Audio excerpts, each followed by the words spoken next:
YouTube, how do you do? Here we are in the next chapter of the Banner Saga, being presented to you live, as usual, from stormy Philadelphia.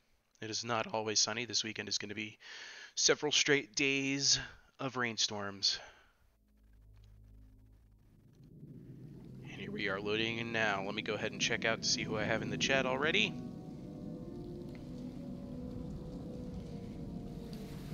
Hey, did anybody else catch that Red Dead Redemption 2 trailer? Oh, man.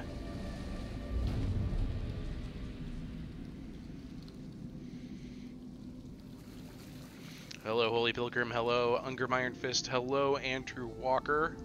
Glad to have you all here today. We are continuing our Banner Saga adventure with, of course, Rook and Oddleaf. Let's see here. I do believe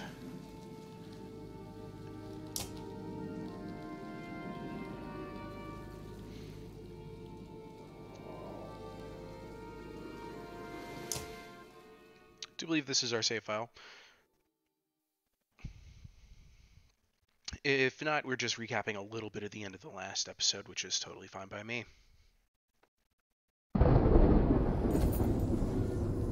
The battle ends as abruptly as it began, and that disconcerting quiet falls again. This is a poor place to loiter, Falgard remarks, cleaning ash from his weapon. He looks to Juno for some guidance.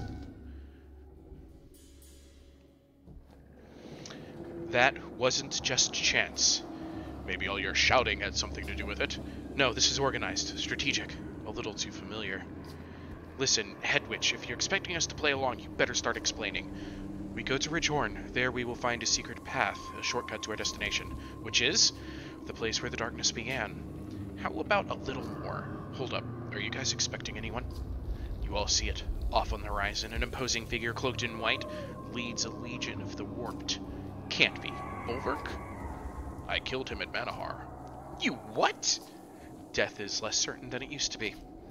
How did things get this bad? Where are the other Volca? Avon and I went to Manahar. Bulwark came for us there with vengeance, destroying any chance we had of cooperating with the other Volca. From where I stood, it looked more like Avon completely lost his mind. Juno looks away and returns to her point. Every day the darkness draws closer to Arborang. I fear they have no defense against it. Then what are we doing standing here? Ridgehorn's several days away. In good conditions, maybe. I can safely say these are not. If that really is Bulwark, if it is, let him chase us. It'll keep him away from Arborang. They've got enough problems as it is.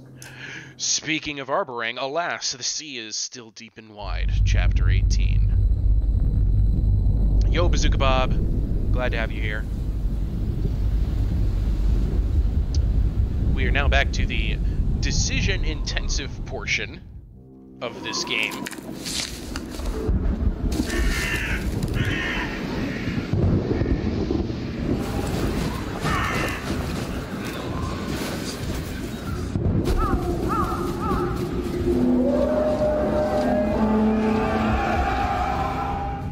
Here there be dredge. There be many dredge. So where we last left off with Rook, we were at the top of Arborang. The king had, I believe, given us authority. Rugga is under arrest. And we are now working with the captain of the guard, Petrus. This won't end peacefully, Petrus says, looking out at the dredge as they squirm, trapped between the outer walls of Arborang and the darkness. A beast cornered is when they're most dangerous. Are we much better off, you wonder aloud? Petrus shakes his head. Not really. There's still bad blood about the refugee situation, and it's more than it seems. Speaking of which, he adds, Rugga's talking. I think it's time you took a crack at him. So now, we have to go and interrogate Rugga to see what the cure is for King Meinolf's poison. Keep in mind, just 2 episodes ago, we were fighting beside Rugga, against the king. Not without me, Oddleaf says. Even chained to a wall, that man is a threat. And our best hope for maintaining order is the king's safety, Petrus adds. We need that antidote. Go with luck. And there's the most punchable face in the game. Let's go talk to it. Maybe punch it. Maybe. Rugga's appearance reminds you of a well-used practice dummy. Still, he smiles as you enter the cell alongside Oddleaf. You look pleased with yourself, considering you failed. Why shouldn't I be? What was it the king said? I'd never set foot in Arborang? Now look at me. Is there anywhere safer in the world? You're really going to pretend this was all part of your master plan? Oh, you thought I only had one desperate scheme. Now I understand the confusion. Look, it's obvious why they trotted you in here. Save the king from Rugga's nasty poison trick. Curious that the Menders can't do it. But before we talk business, do you play Toffle? I'm familiar with the board game. Then you know it's not about a game. The secret to Skak Toffle is that pawns and kings are just details. It's about being able to see further ahead than your opponent. You know that sinking feeling when you're looking at the table and the game's not over yet, but you know it's over? You've got to just sit there and keep playing? Have you gotten used to it yet? Tough words from someone rotting in a prison cell. Think harder. While I wait safely in the cell, my loyalists gather strength in numbers. They're preparing. Meinolf's life is mine to save. If I let him die, his support crumbles, his control of Arborang is over. And if he martyrs me, my men run snarling through the streets, wolves amongst your sheep. Who will prevail? I think you'll find us far from sheep. The truth is that not everyone wants to be swaddled and told everything will be fine. My people are not willing to put their lives in the hands of a weak king trying to make sure we all die, equally, fairly. See, to them you're not just wrong, you're the enemy of freedom. The freedom to make their own decisions. Believe this, anything you throw at me will come back to you twice as hard. Is that a threat? Looking at things backward as usual, Oddleaf. It could work for you, if you'll just be reasonable. What are you prepared to do for me? 1, 2, or 3, audience. Your first choice of chapter 18. 1, I know what I'm prepared to do for you. Beat him. 2, ask him what he wants. Or 3, you only do this to take advantage of scared people. Interesting. Mr. Cordero, welcome to the stream. He's saying go all in, side with Rugga. I mean, we already did, haven't we? To a degree. We had to fight against the Varl for him. Alright, so now we have an even split. Holy Pilgrim says 3. Mr. Cordero says 2. Ungrim Ironfist says 1. Beat him. Oh, this is fascinating. I think we have a tie-breaking vote out there in my audience right now. I've got 5 watching. One of them is me. And I'm not going to break that tie yet. 3 votes. 1 abstains. Who's that last person? This is your choice.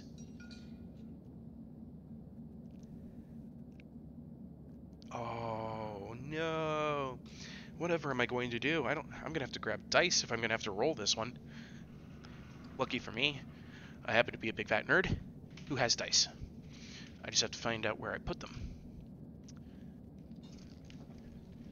Sure enough, didn't take me long. I already have my first die right here.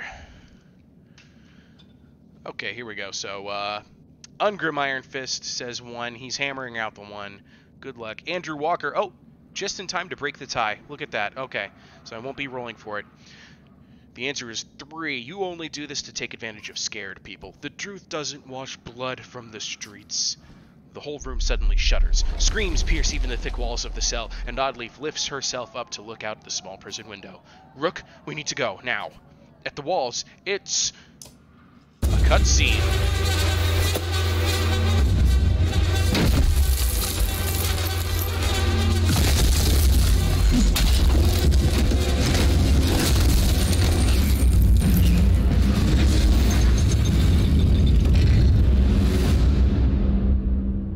One hell of an intro, don't you think?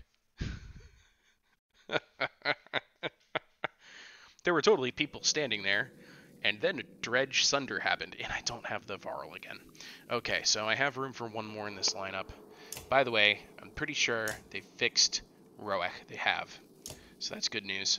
Okay. I'm pretty sure Petrus is going to have to be our anchor to this lineup. Just going to go down the roster here for a second. Yeah, we'll throw... Oh, wait, nope. I didn't realize Oddleaf wasn't in the lineup. Yeah, he's definitely in there. Tricky Trigby. I'm actually... Ooh, to go with Trigby or to go with Petrus? Petrus has the really awesome ability of spawning another guardsman. 11 points available. Okay, here. You know what? Time to buy him up.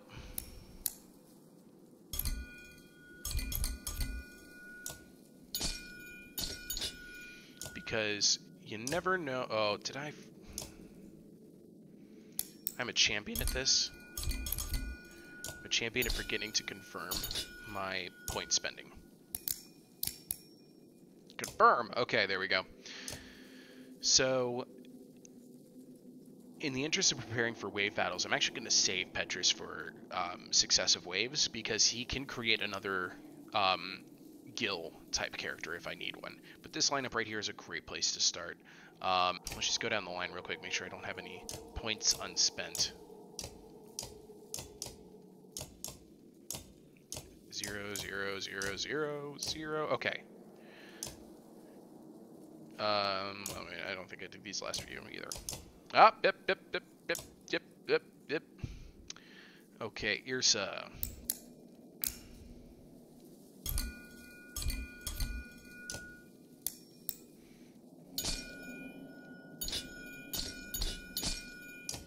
Let's confirm all of that. Ludin.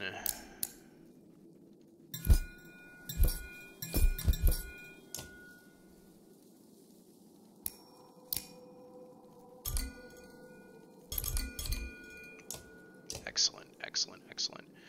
And then that's everybody. So everybody's now had points spent. Because we're now in wave game territory, it makes sense to actually also make sure that everybody that can be equipped has some kind of equipment. So Brenna's Lock. 1 to all talents, 2 to will, 1 to will and rest, I think. That might make sense for Petrus because he has a lot of different talents. 2 armor per turn. On somebody that doesn't already have an item. We'll put that on Roek. This one's 3 armor but aggro, so kind of a tanky item. Might just not use it. Strav's Whetstone for additional critical chance. We'll put that on Nid. 2 strength, 2 will. 2 move, -1 aggro. Okay, everybody has an item now, except Derdrio. Okay, that's 1 will per kill. That's 2 will per rest. More armor. What's your armor at? 12? Why not? It'll give you some aggro, but it's good gear. All right. I have 74 renown. We're definitely going to spend that jank. Okay, first person it's going to be Rook. It's going to introduce another mechanic for you guys. This is the heroic title. Once you hit rank 11, you have the option of taking a heroic title. Skalds sing the names, not of simple people, but of the legends they have become. We choose a heroic title to bestow upon this hero. Once chosen, it cannot be undone, and the title will be unique to this hero. The titles are Bloodletter, Death's Messenger, Monster Killer, Oath Maker, Shield Cleaver, the Foolish, the Forsaken, the Hopeful, the Last Standing, the Mountain, the Unbent, the Unmoved, the Whisper, the Wolf, Twiceborn. Each one at 5 different ranks has several different things that it can do, and I don't want to start clicking to like show you how much each one costs, but the first one's free, second one's 5, the next one's 10, and then it's like 15 and 30 for the last 2.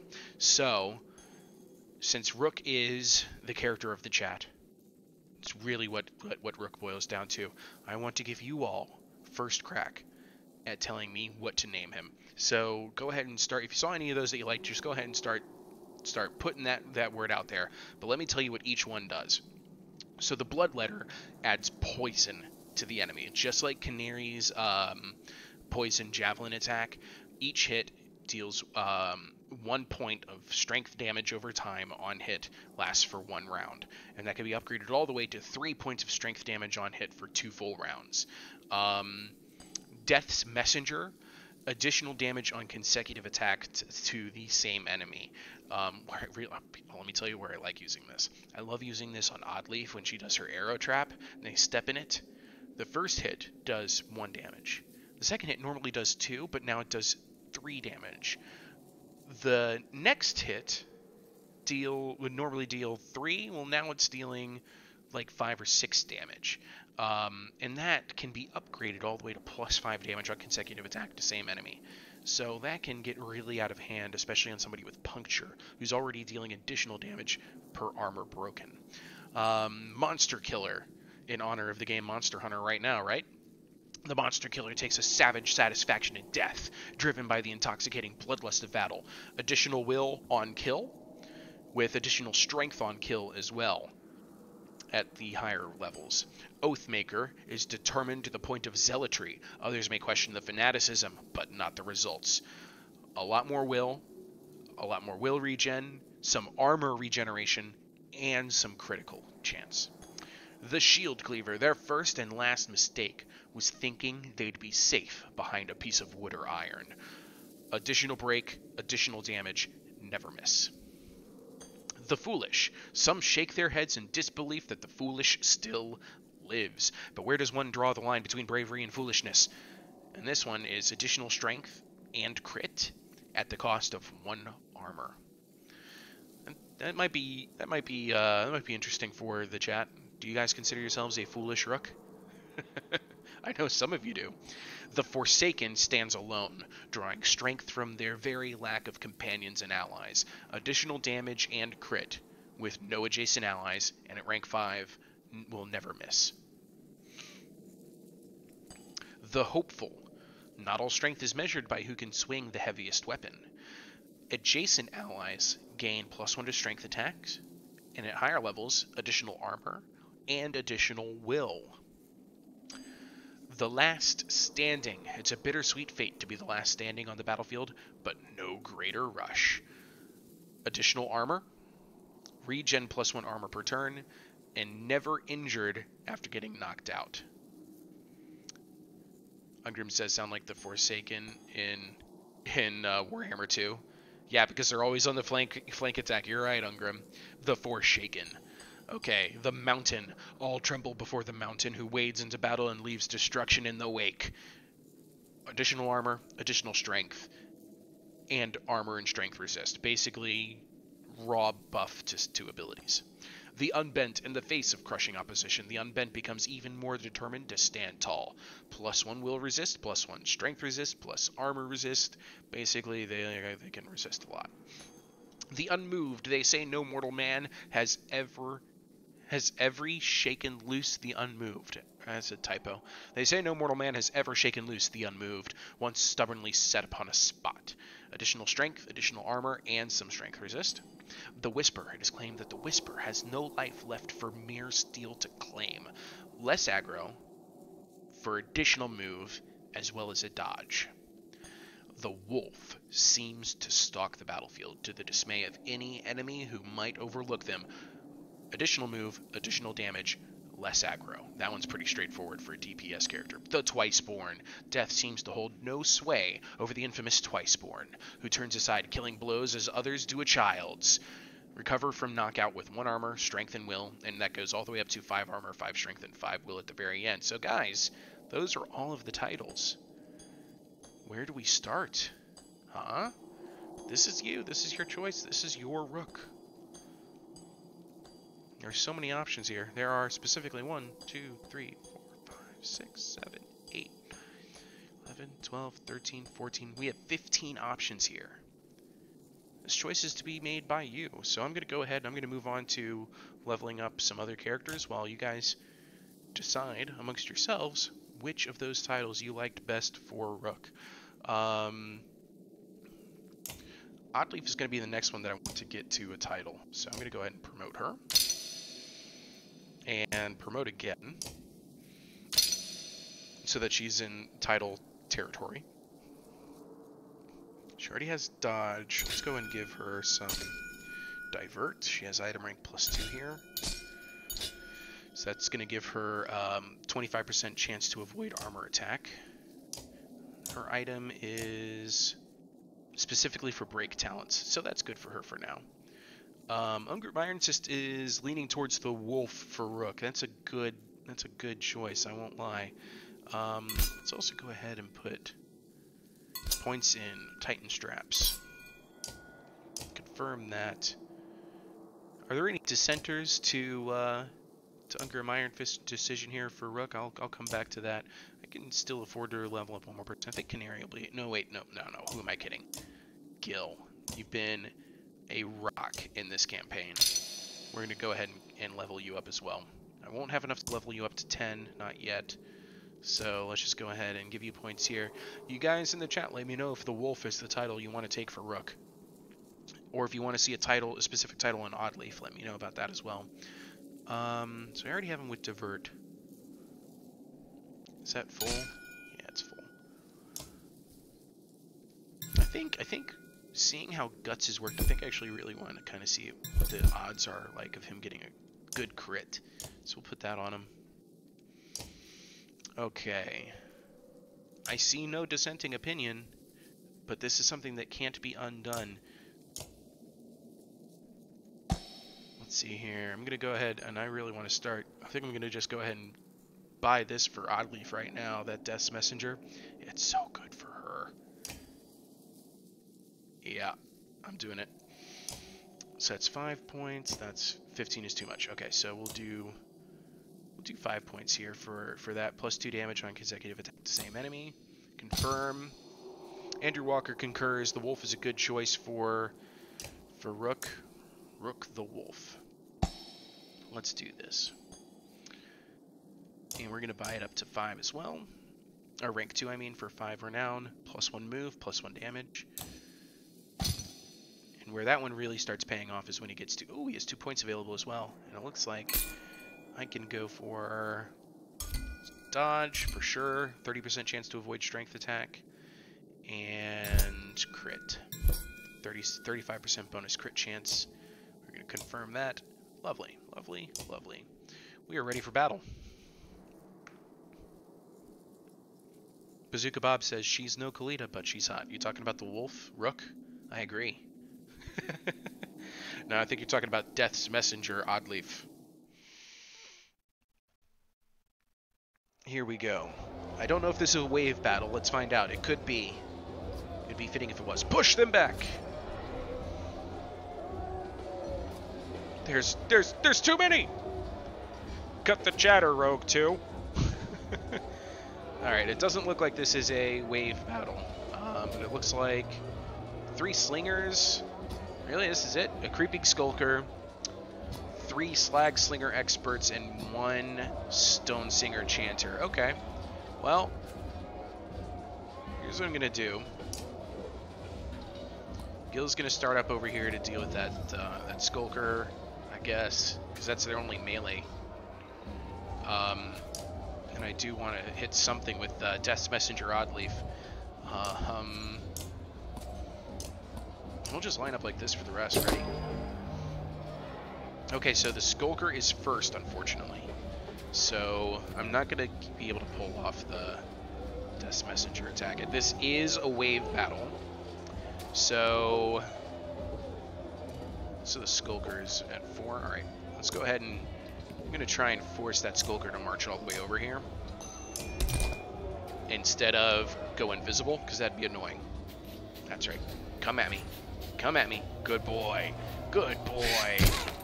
Resisted. And now, you shall be punished. I'm going to start with some simple break. I'm going to save for willpower for now. This Queek Head Taker campaign is almost impossible. I'm not Queek. What are you talking about? Rook. Kill the Skulker. Done.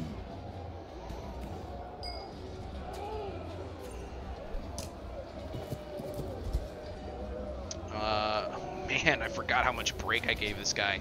Sure, let's do it. Pop. You you are in trouble on your turn.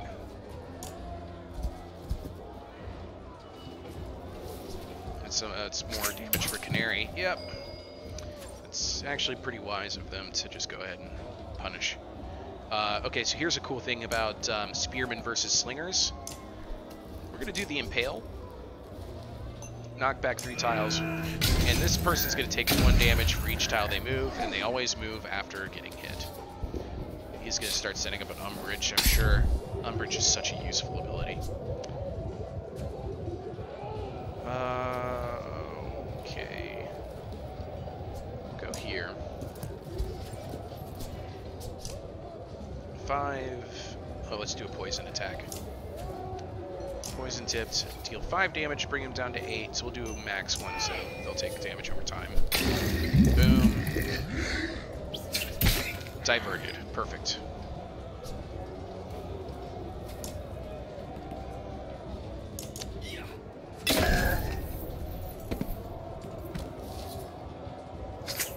Really? Man, they're going after Canary today.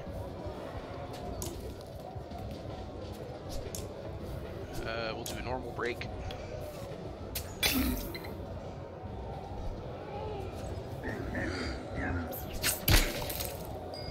Easy.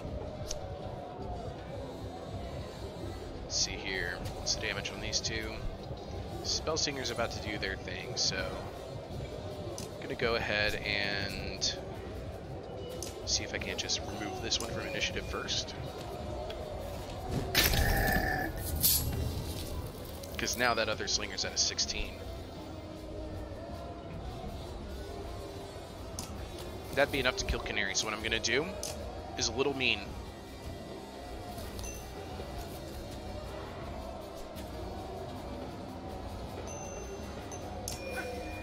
I'm gonna kick Canary to safety and try to prevent that Slinger from getting close to Canary by blocking the path.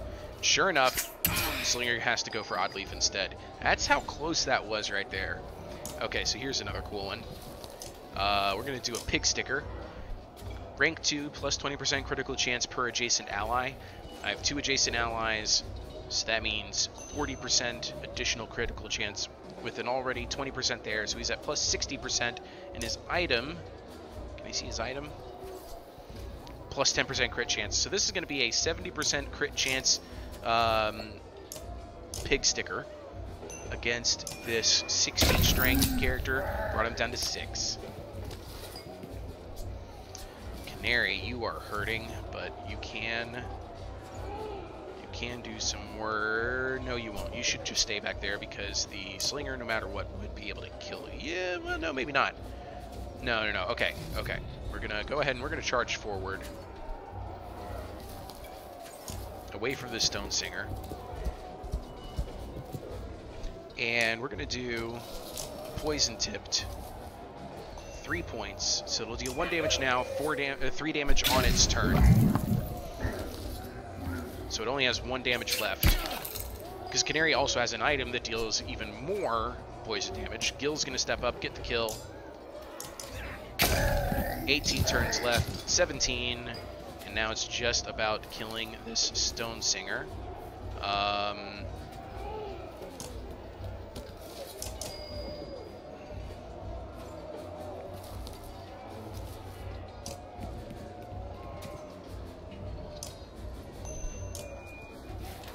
My Rick is almost out of willpower.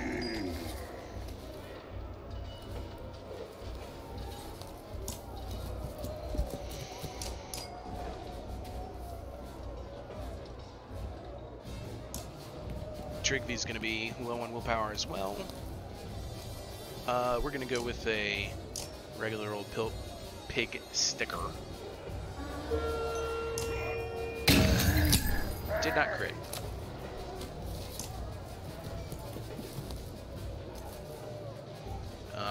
Canary is not going to be coming back for the next round, so we're going to go ahead and burn her willpower into a Poison Tipped. And send Gil over.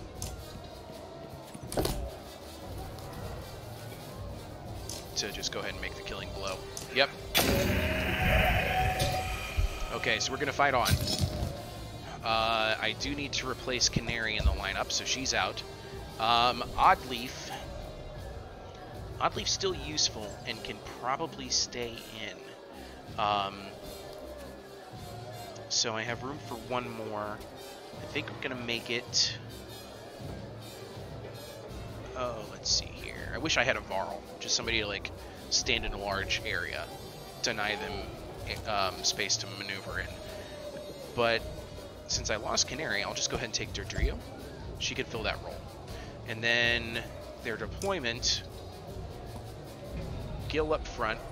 Maybe back a little bit so they have to work for it. Oddleaf a few spaces behind.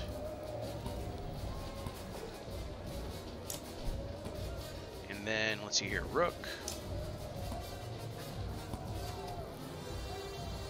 Roak. The Spearman. And Durdrio will do a flank attack from over here. Nope, that was not Durdrio. Oh, come on. Let's take this opportunity to look at the map, shall we? Because there's so much going on here. No time for rest yet. More slingers. I'm surprised they're going with such a slinger-heavy attack here. Alright, so here's the dredge coming through the damage that huge dredge just made. And look at all the bodies at the wall. There are some Varl back here, but they're no longer under my control. Look at all this. Many, many more where that came from, too. Okay, so then. That's a 22-15 Dredge Stone Guard Titan. We've got 2 Incendiary Slingers and 1 Star Slinger. Some classic choices. Let's see here.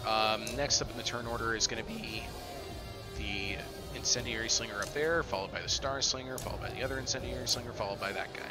So, I have plenty of time to maneuver a trap against this Stone Guard here. So what I'm going to do is I'm going to... what's your move? Okay, so I'm going to step up to here. End the turn. Oddleaf to go over here and put a rain of arrows right in that spot for all 3.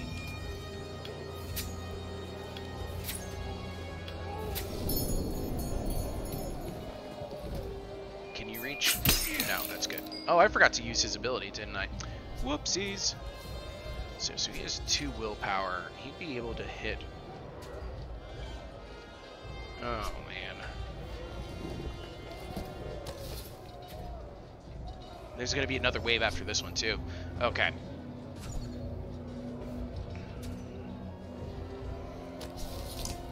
I'm just going to maneuver off to the flank. Start putting a hurt onto these guys. Oh, no! Didn't see that coming. Of all the ways to run, that one fell right into the trap. Okay. In that case, Roak, change of plans. We're not trapping the big guy anymore. Can you just get him out of the way? Thanks.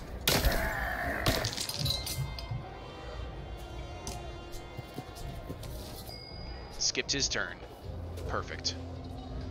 Alright, so then the 2 Star Slingers, then the big guy. Okay, so I'm going to send him over here to get ready to support Gil against the big guy. Ouch.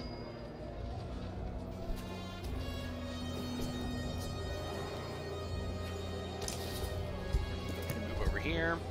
We're going to do a poison tipped. This will deal 1 damage and then 3 more on each turn.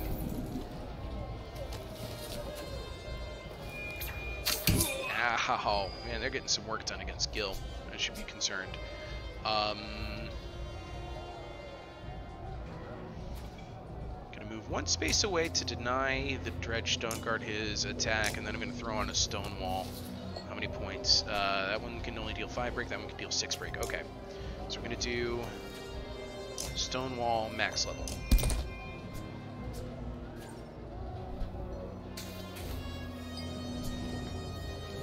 Ooh, Odd Leaf. Oh no.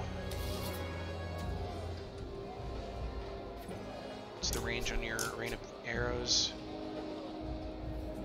She can move back 1 square. So we're going to take that 1 square. We're going to do a rain of arrows right here. Or maybe... no. 50-50. This might be Odd Leaf's last round in this this mass combat. Okay, good. The went for Gil. That's good news. Alright. You know what I'm going to do to you? I'm going to use a little ability called Mark Prey. That nobody will be able to hit you. Never mind. I'm going to use a different ability. It's called Call to Arms. We're going to go into pillage mode here. Changing up the initiative, so instead of it being you, me, you, me, you, me, you, I now have everybody in a locked initiative. Okay.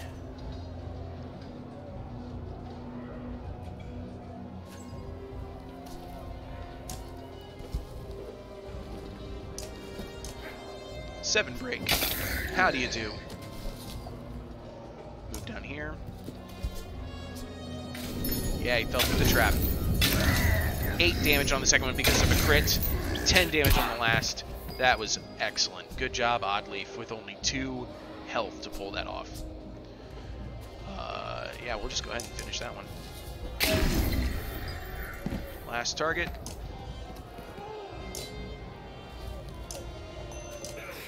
Break.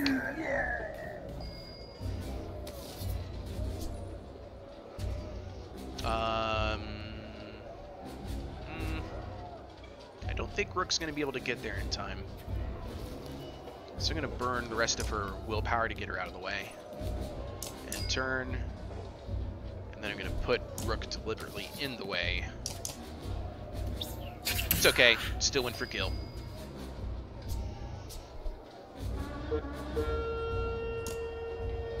Go, Roek, go. Time to earn you some kills.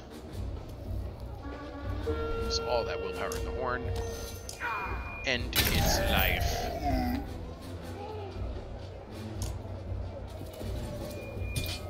Okay, so we're going to fight on. We're going to go ahead and sub out Oddleaf and Gil. Everybody else is still pretty good. We're going to put Petrus in because he can summon a new guardsman. And then I liked... Do you have a rain of arrows? Okay, we're putting in Nid. I know it's not somebody I normally use, but she can do the same trap that Oddleaf can. And that's useful against Dredge. Alright, we are ready.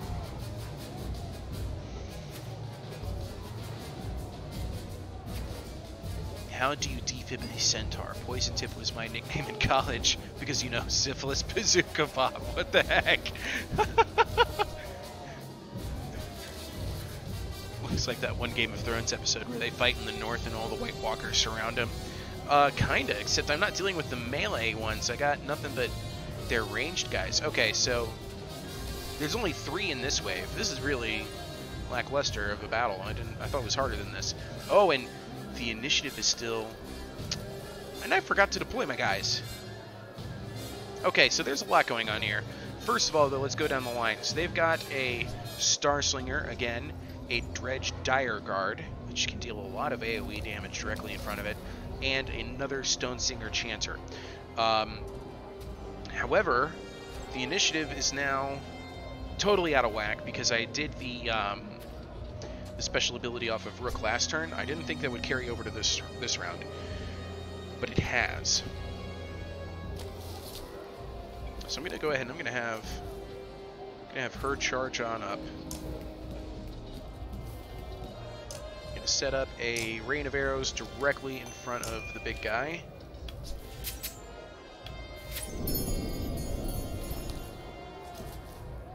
Rook, you're going to rest, gain some more willpower. Same with Rook. Going to bring her away from the Stonesinger because I don't want him to poison me. Tricky Trigby, why Why don't you step to somewhere where it'll be... Try to entice that big guy to come to you. Yeah, end turn. Here comes the slinger. Okay, so now the big guy might not step. Yeah, he is. He is. 1, 2, and 3 damage. No, just 2? Okay, she doesn't have that ability maxed out yet. That slinger definitely did a number on her. So what I'm going to do now is I'm going to march up. I'm going to summon a new guardsman right here. And he gets the next turn. This guardsman is going to stand right there. Go to Stonewall for 1 point.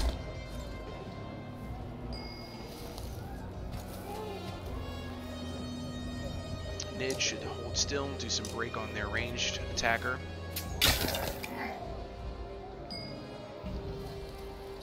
Roak.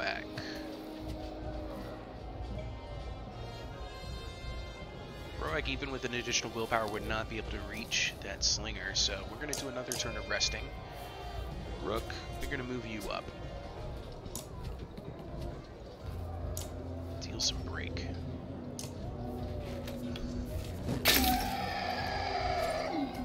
This is Stone Singer's movement range. Stone Singer can reach Rook. So what I'm going to do with Durdrio is a little gnarly, but I love this ability. We're going to pin the Dredge Stone Singer in place.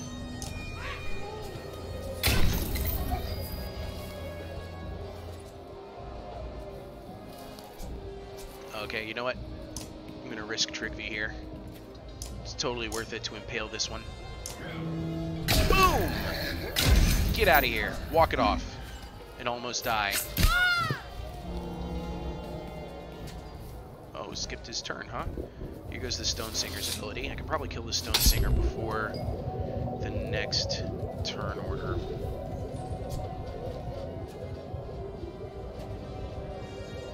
Is there a reason you can't use 3 willpower to move? 1, 2, 3. Okay, that is 3. And that must not be a traversable square. Interesting. In that case, here's what I'm going to have you do. So I can kind of cheat out a ranged attack from a character with run through, using special ability to literally run through, backstab, exploit, kill. That's what I am talking about. I'm going to move him over here. Stone Guard. Going to move Nid up.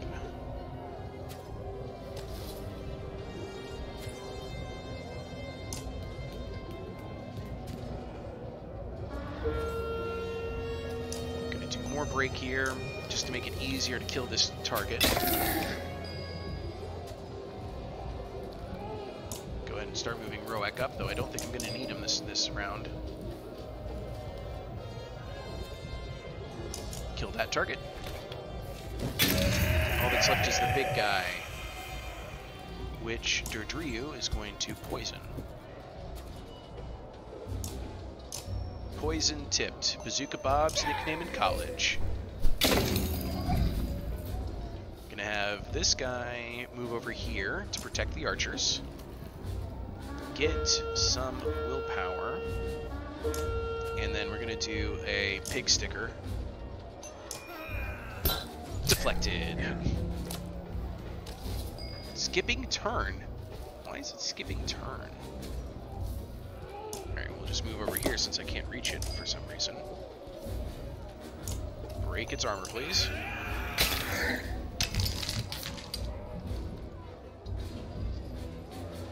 Guess I'm just gonna break more armor.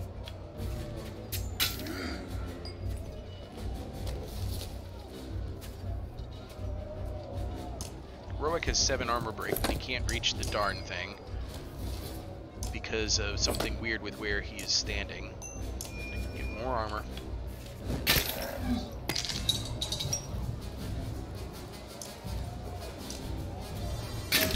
And that's gonna end its life. Trick V with the final blow, protected from death, but then it dies of poison. And I gained the Mead Spring Bottle as loot. Victory. The foes lying dead at your feet would regret ever crossing your path. Were they still alive? There's always one sip left, sweet and cool in the mead spring bottle. It's a rank 12 item. And I've gained 25 renown for hitting all 3 waves. Flawlessly, I might add. I didn't have anybody drop. Good on me. Hey, Starman92, I'm so glad you can make it. You haven't missed much. We were just about to interrogate Rugga when the dredge attacked, broke down the wall with a huge, ridiculous boomerang attack, and we pull back from the breach in the wall as clansmen and guards rush to hold it. We've also given heroic titles to 2 of our characters. Rook is now known as Rook the Wolf. The title gives him additional move, damage, and critical chance, or less aggro, I believe. 3 of those 4. And we've called, Oddleaf now has the nickname Death's Messenger. Every consecutive attack deals extra damage. Alright, here we go. Sweat rolls down your face. You knew the dredge would eventually become a problem, but the reality of it is worse. You need a plan. Trigvi cuts you off as you rush frantically to find your clansmen. Hero, I just imagined you'd come this way, then you did. I could tell by your face, it was you. Trigvi, what is it? This is a poor time to chat. Oh, don't worry, I've got nothing to say. Okay, then help me find... I do have a question, though. 1 or 2. Starman says he's very happy about the title we gave Rook. He loves wolves. Glad to hear it. I'm glad that satisfies you. So what's the answer going to be here? 1 or 2? Quickly, what's your question? Or 2? I'm sorry, I can't do this right now. We have Dredge attacking the city. Andrew Walker's leaning towards 1. Quickly, what is your question? Trigvi is a waste of time at the best of times, and great entertainment at the worst of times. Yes, I said that right. Are we leaning towards 1 then? Is Andrew Walker going to carry the decision here? Trust me, this conversation is going to go on a bit. Samuel Capone says 1. I'm going to move along. So quickly, what's your question? Have you seen the moon? The moon? Trigvi, there are dredge destroying the walls right now. No, that's a sunder. The dredge are just walking right through. I am definitely going to need my luck. Have you seen it? Are you talking about your moon necklace, Trigvi? Just speak clearly. What's clear is that the sun never brought anyone luck. Clear as a mug of mead. Do you drink? 1 or 2. I could certainly use 1 right now, or I really don't have time for this. I have got to go. Lupus Draco Aquila has just woken up. He's asking what's going on. We are deep into Banner Saga. Well, not deep. We're in the 3rd chapter of Banner Saga 3, chapter 18 of the entire experience. We have just beaten back a dredge invasion on the wall. A sunder is knocking holes in it. And we are heading to deal with the issue. We need to make a plan. And Tricky Trigvi here is slowing us up. So we have a conversation option here. He's asking if we drink. I could certainly use 1 right now, or I really don't have time for this. I have got to go. 1 or 2. You let me know in the chat. Do we entertain this man more, or do we tell him to shove off? Rook's back to looking like his normal self, by the way. I don't know if you've noticed. Regina says, ugh, me too. I don't feel too hot, but I'm here for you, doll. Well, thank you very much. I'm glad you could all join in. I'll pay you back, Regina. You can kick my ass in Warhammer later like you do everybody else. Regina's asking, is Trigvi a nice man? He's never done us harm. He tries to be good. The thing is that he's a little wacky. He doesn't know how to articulate himself too well. He's comic relief, and right now he's in our way. The dredge are destroying our city. Yeah, Andrew Walker describes him as unsettlingly nice. Starman says we could certainly use a drink right now with the dredge attacking the city. Then be nice back to him. Okay. I could certainly use 1 right now. Now you're making sense. Mead solves all sorts of problems. Big old burly barrels of mead solving delicious problems. The only problem it can't solve is once you've drank it, it's gone. Profound. Come on, help us fight and we'll share around. So can I ask my question now? One or two? Don't get drunk while people are in danger, says Regina. She's changed her mind. Are you kidding me? I'm done with this. Number two, or number one, you've asked 3 or 4 questions already. Why stop now? Starman's going to continue to entertain the guy, probably just for the comedic value. We're wasting time. Someone could die. That's the pressure here. Andrew says 1. We're in too deep. Regina agrees. Okay, you've asked 3 or 4 already. Why stop now? Are we already dead? You sigh, defeated by Trigvy's line of questioning. If so, I am going to rest my feet. They say walk in another man's shoes, but what if they don't fit? These sure don't, and they're my shoes. It's just an expression. Oh, like, do the right thing, especially if it gets you killed? That's definitely not right. It definitely is. I've been told that one a few times. I'm not sure you understand what's happening here. I do, actually. I know what they say behind my back. Not Trigvy's handsome. Not Trigvy's brave. Those are words I say to myself. Someone should say them. I know something's wrong with me. I can't see through the dark and the fog sometimes in my head. That's why I carried around a moon. Do you know what I mean? I think so.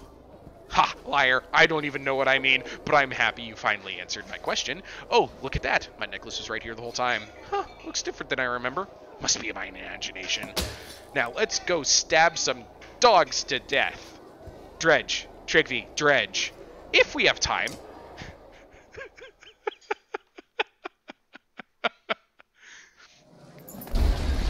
I love that conversation. Nobody says Trigvy's handsome. Nobody says Trigvy's brave. I mean, I say them. Someone has to. Now let's go stab some dogs to death. Dredge. Trigvy, dredge. If we've got time.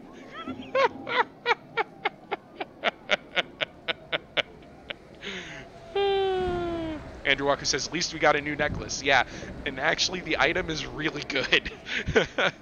It's like additional talents in all ranks and like 30% crit. It's stupid good. Okay. And no, we're not actually going to let him stab any dogs. You're okay. Holy Pilgrim says, Trigvy is the bestest boy. Not better than dogs.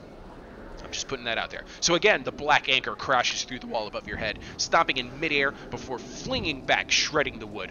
What in the depths, you shout. Grim tidings, replies Aleo, ushering you toward the rest of the caravan. I've heard stories of a sunder called Ruin who could do such things, and tore down the fortresses of old Varl kings. Oddleaf stops. She says, it pulls that anchor thing back towards itself, then takes off at full sprint toward where the Varl are gathered. Come with me, she shouts. We are now going to, well, wait, I want to show you that necklace because it's so relevant right now. Trigvy's necklace has gotten an upgrade. It was a level 1 item and is now level 8. Plus 20% crit chance, plus 3 all talents. All talents, all of them. I need to find out immediately who I want to put that on. So let's see who I have that's already unlocked a lot of talents. Oddleaf. That's plus 2 break talents, 30% crit chance, and 1 ranged distance. 1 ranged. That's really useful having the extra range distance on her.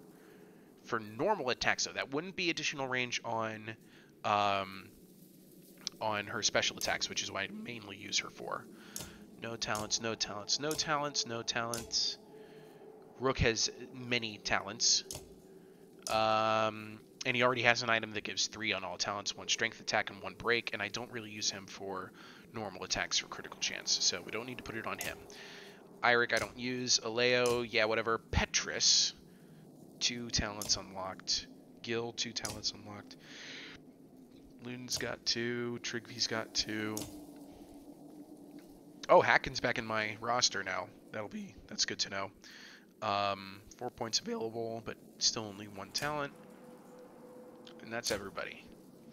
So I think I'm going to put that on Oddleaf. So 2 break talents, 30 crit chance, or 20 crit chance, 3 all talents. There you go, Oddleaf. The extra ranged on a rank 9. Well, if Derdria was going to level up, I'd give it to her. So this is just going to sit here for now. For now. Maybe Irsa if I get her promoted, because she does have break talents unlocked. Okay. But again, Ursa's another one that I use special attacks for. I don't know. We'll see. 44 renown as well, so there's going to be something to spend. But we've got to have a conversation with Hakon. Here we go. When you catch up to Oddleaf, she's already mid-argument with Hakon and Fasselt. For this to work, we need to cooperate. Slow down. Stop shouting at me, woman. Now you need us. How convenient. Nothing new, Hakon. Why are we even listening to this?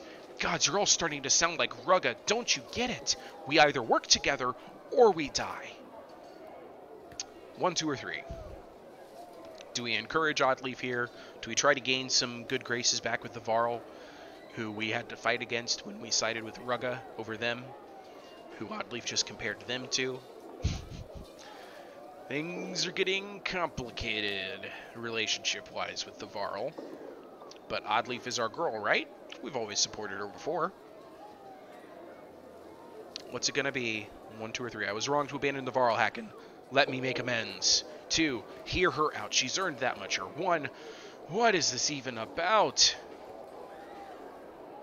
Andrew Walker is saying 2. I'm interested in what 3 would be like.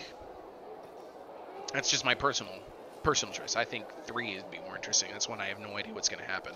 Starman also agrees with number 2. Let's support Oddleaf. Any other opinions? Samuel Caponi agrees. This is looking to be heavily in favor of number 2. Does hear her out. She's earned that much. If I get one more 2, that'll pretty much end this one. Yeah, there it is from Regina. Okay, hear her out. She's earned that much. She expects the Varl to be her beasts of burden. I'm not asking anyone to lower themselves. Just work to our strengths. Look, Ruin's shredding the walls with some kind of thrown anchor. We can't reach him from here. It made me think of something Rugga said. Everything you throw at me comes back twice as hard. If the Varl gathered every oil barrel we can find in Arborang and bring them here, we can wrap them up in netting. The next time Ruin hurls its anchor into the wall, Horseborn race along the top and drop the netting around it. And Ruin pulls the barrels back onto herself. 1 to herself? Question mark? Ruin is Ray's sister. Ask Ingvar about it if we all survive this. Irsa and the other archers can organize a volley of flaming arrows down on her, and boom! Will that be enough?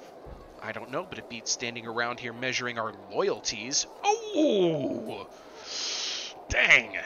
Sister, you're hurting me here. Sounds to me like a lot of things ready to go wrong. The Varl are not great lovers of fire, if you've forgotten. Why haul barrels when we could meet the Sunder on the field of battle? Would Jorundr have lowered himself like this in the Great Wars? I won't lie, the battlefield calls to me. Why are you Varl so obsessed with rushing off to battle? Ever since Fasselt showed up, you've been acting like you've got a death wish, Hakon. Bah, this one. You think we are just large men with simple minds. I have been alive for hundreds of years. You rush around fearing for your short lives like babies calling for their mothers. How we live is more important than how long. And you destroy our Fane Bridge, then act like it's nothing, like you did us a favor. You short-sighted, arrogant Fasselt is a poor diplomat, but he's not wrong. Einertoft was the last evidence of our existence. That bridge should have outlived the Varl who made it. I do not want to eke out a few weeks, a few more days, cowering behind a wall. I do not want to carry barrels when I could die with a blade in my hand. We are the last of our kind. We are Varl. 1, 2, or 3. Regina says she's not sure if that's a good strategy. And Regina, you know what? I trust you. You're a bit of a tactician here.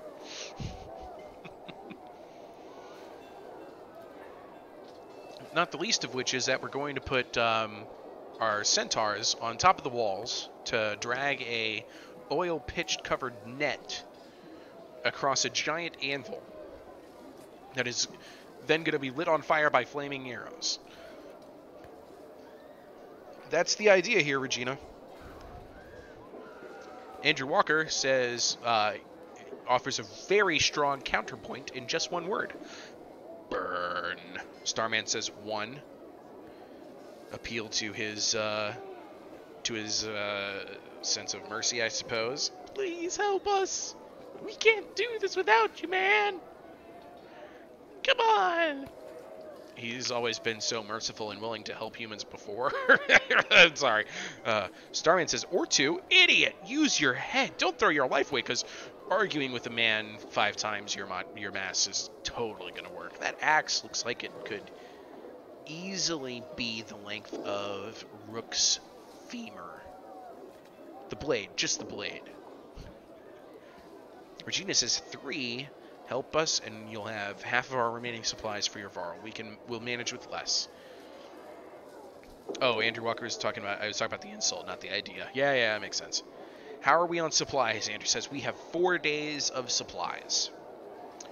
Rook's not scared of anything, says Starman. Regina says, the way I see it, it's not going to appeal to their sympathy, so 3.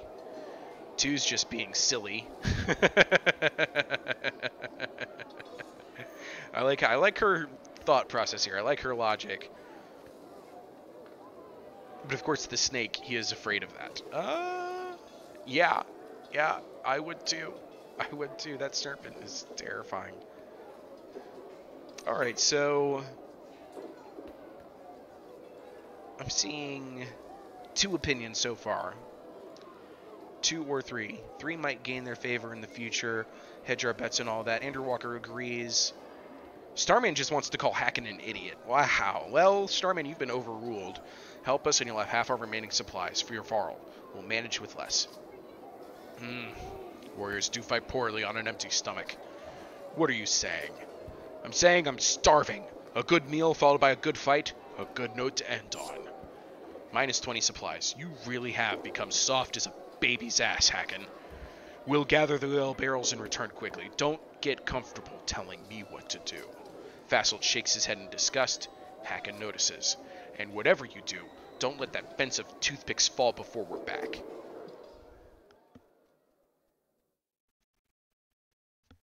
So the supplies convinced them, but we did not get the Varl to rejoin our numbers, which that's going to make a difference later. So we can go straight to the gate. Here we go. Andrew Walker says, fire good, mead better. Regina says, then he'll let you know you're a bigger idiot with the blade of his axe. Yeah, that's kind of how Hacken works. Look at the carnage. Look at the chaos. Scathak gallops to you, breathing hard, gesturing quickly. You gather that Dredger assaulting from the front gates all the way down to the water's edge. The Sunder is just going to brute force the wall, Oddleaf says. Top of the whole thing, and this will become a killing field. It's worse than that, Aleo adds. Our clansmen were near the gates when the dredge struck. They got swarmed before anyone could push them back. So many dead. 149 clansmen, 43 fighters. Terrified villagers scream at the sight of dredge breaching the wall, and mobs of people crush together, trying to escape in any direction they can. Gather anyone who can hold a weapon, you shout. We'll travel down the wall, pushing back the dredge until those barrels are ready. Here we go. Day 3 of the siege. Or, I mean, not even day 3 of the siege, just day 3 of us being here. Look at all these people. They haven't got anywhere to run. We need to start patching these holes or there won't be anywhere safe in here. For now, I suggest we focus on the dredge.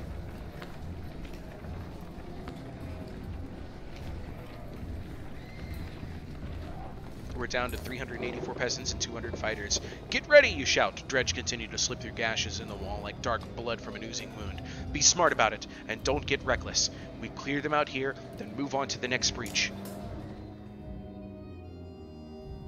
Regina says, only day 3? These fortifications suck. You missed the cutscene of what they're throwing at these walls. The dredge to not play. Okay, we don't have Hacken again. That's my level of satisfaction with these results. Alright, let's go ahead and promote Gil up. And then we're going to get him one more level so we can get him a title. Let's pick Gil's title. He is our Guts Champion.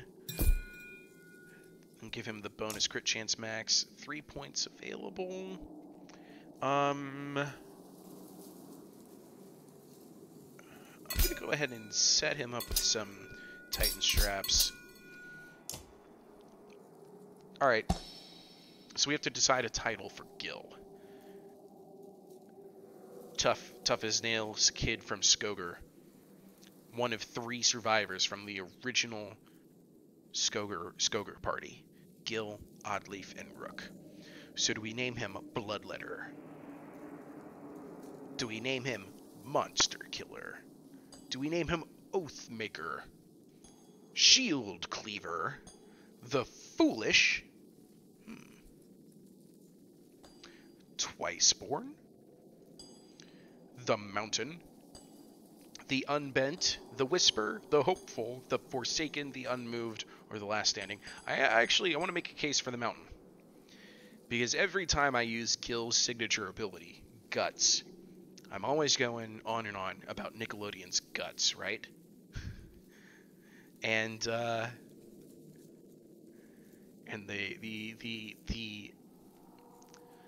ultimate ending of every episode of that wonderful kid show was the climb up Mount Crag. It was Crag, right? I think it was Crag. So I'm making a case for calling Gil the Mountain in honor of that event.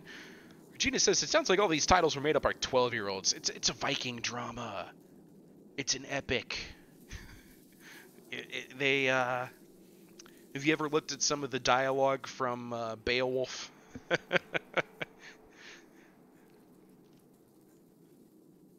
It's not meant to be intellectual material. Let me just say it like that. Andrew Walker says they should have invented concrete. Yeah, that'd be helpful. Regina likes the Foolish. Sam says, I have no idea what these stats mean, so I'm on board for anything.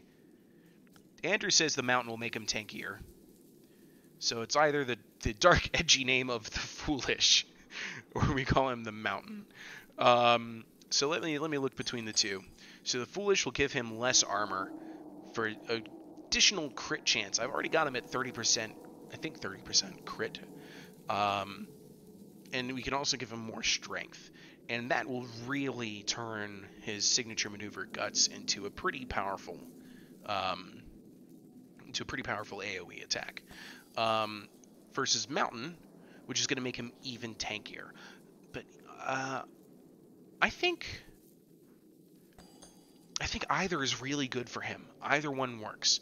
The Foolish or the Mountain could work out just fine. Regina says, go with the Mountain, it's your game. But you see, I've already played through. This playthrough right here is entirely for the stream. I like it when you guys make the decisions. But it looks like we're going to go with the Mountain, based on what the chat's been saying. So we're going to go ahead, get him 2 ranks of it for armor and strength. And can I get one more? No, it's 15. So, oops, 2. Continue. Confirm. 8 renown left, so that's going to end that. We're going to go ahead and join this battle. Here we go.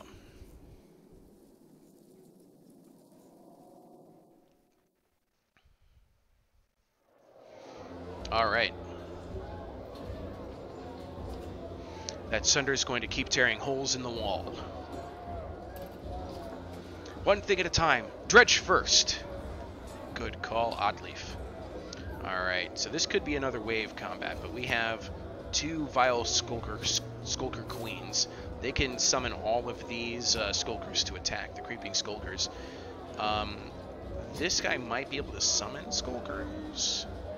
Maybe he's a Dire Guard Shielder, maybe not. And then this is an Incendiary Slinger and a Slag Slinger Expert. We're going to set up, I'm thinking, up top first. Put Gil there. Follow up by Oddleaf. Rook here. Scathach here to stun. Trig V right behind. Canary. Far flank. We're ready. Alright, so their turn order, it's going to be the Slingers first, and then the Skulkers go late in the initiative. Okay. So this Skulker is going to... That's Rook. The Skulker will be the first one to go. So we're going to go ahead and bait him all the way out here. Nobody's going to really get to him, so I'm just going to end his turn there. And then move Oddleaf over. Rain of arrows directly in front of Gil. Set up the trap for that Skulker. That Skulker's mincemeat once those arrows hit. So it's going to go for Rook. Dodged! Ha ha ha ha ha! Alright, so it's almost that Skulker's turn. Gonna have Rook stay put and deal some direct damage right away. Oh, this is not a wave battle, so once I'm done with these guys, this fight's over. Come here, you little puppy. Why you stop? Why?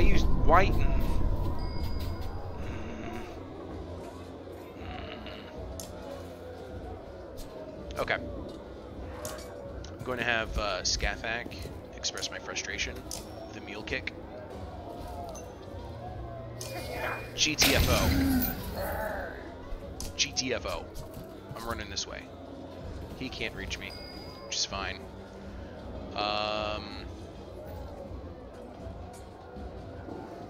Tricky little Trig V. Step up to support. End your turn.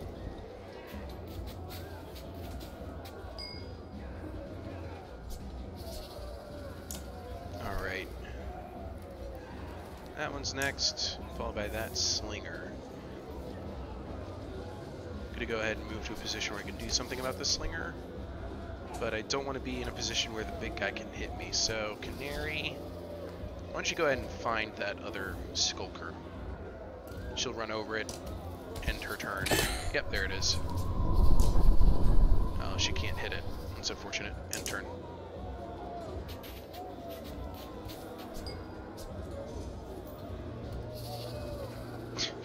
You know what I'm gonna do? Da da da da da da da da da. I knew you were there, you punk. Oddleaf with the kill. Skip turn on that Slinger. So there's 5 enemies left. Who's next? Oh, he's trapped behind his own units. That one can't reach anyone. So that one's the next major threat. So I'm going to step Rook up just a little. We're going to go with a break of 7. Just really set this one up to get ruined on its next turn. Scathak.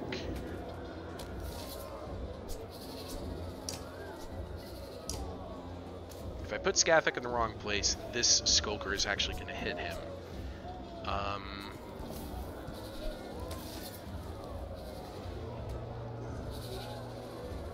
Yeah, well, it's worth it. He'll do fine.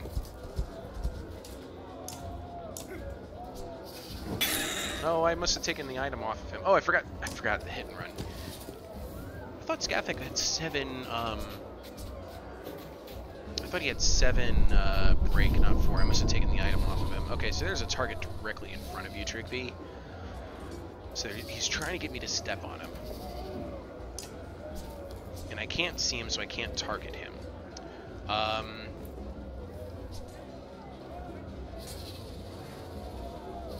So I'm going to step over to the side, and then march up. This is just so I can do an impale on the big target, make him bleed a little bit.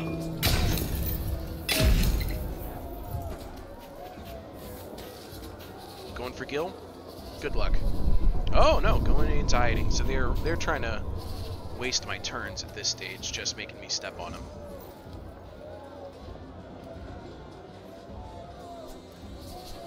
Gonna have her Canary run up here. What's your movement range? Canary, go to here. Oh no, go up and then there. I mean, I missed the spot. Alright, so that corner of that snow patch spot.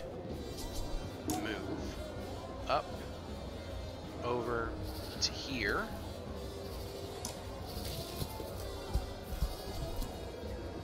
And we're gonna do poison tipped. 4 points. Kapow. And then she gets her turn, and she's already down to 3 health. Dang, that was some break. Good lord. Now, as I remember, I'm already surrounded again, so we're going to do another mini guts. Yep, got another one. They trying to be sneaky. Ow, that's right. Oddleaf. Step here, and I think a slag and burn right here might actually reveal the other one.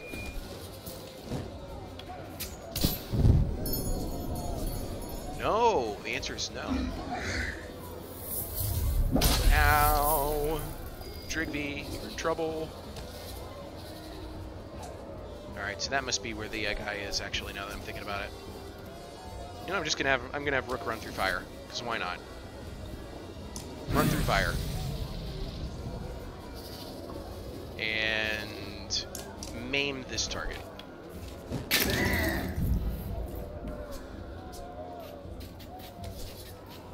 Okay, the invisible target is moving right now. And has summoned an attack on Rook. Okay. Roek's turn. So that target's going to die on its turn. That one's already maimed. Can Roek reach that one? No, he cannot. So Roek should come over to hit this target.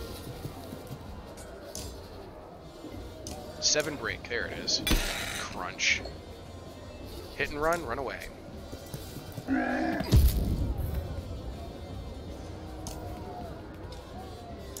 going to do a pig sticker on this target. Try and get that crit.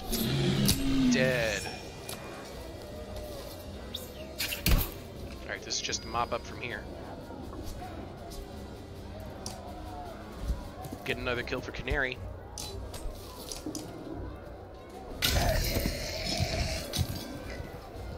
Uh-oh, Canary might be in a lot of pain. Ooh, that was close.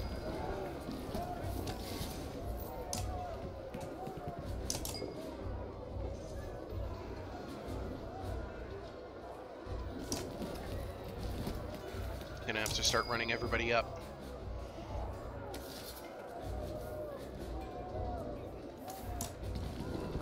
I'm gonna start using Mark Prey to see who can attack. The answer right now is nobody.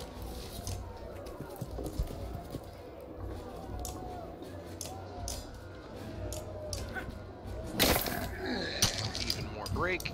Hold your ground so that we can protect Canary on her fleeing effort.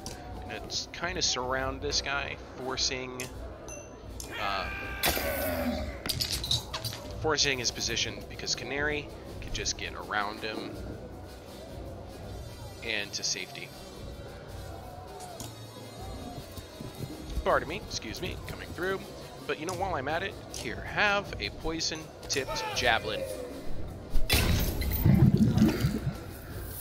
Oh, I forgot about the AoE attacks. You tricky little punk. You know what? Gil is here to save the day. End him. Victory. The foes lying dead at your feet would regret ever crossing your path. Were they alive? 12 renown. We'll take it. Continue. And Walker says, I like mead. I like mead too. Mead should be a title.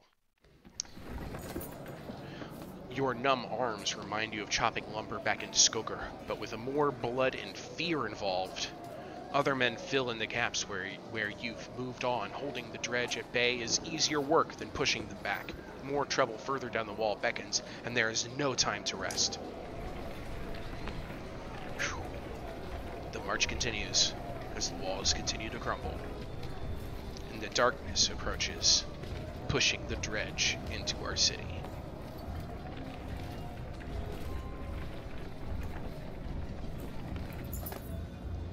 The sight of a mender surprises you. They've emerged from their libraries and are weaving patterns in the air to repair the splintered wood. It looks like dangerous work.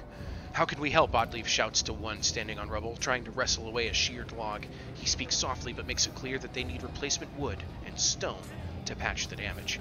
It may be dangerous for us to linger long, Petrus tells you, pointing out some watching from a distance. Other houses, waiting to see what you do, making plans of their own. 1, 2, or 3. Do we 1. Do as much as you can at the walls. 2. Send word to the caravan to get clansmen involved in repairs. Or 3. Keep moving and stick to the fighting. We have 35 renown, 383 clansmen, and 200 fighters. And 3 days of supplies.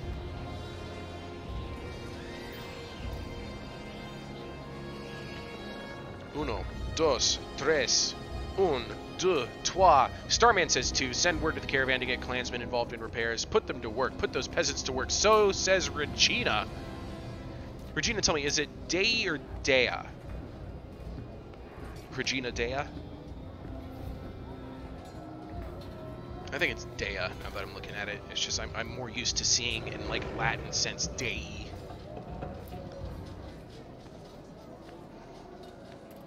Regina says, will the caravan be able to finish the repairs, though? Oh, that's a call you're going to have to make.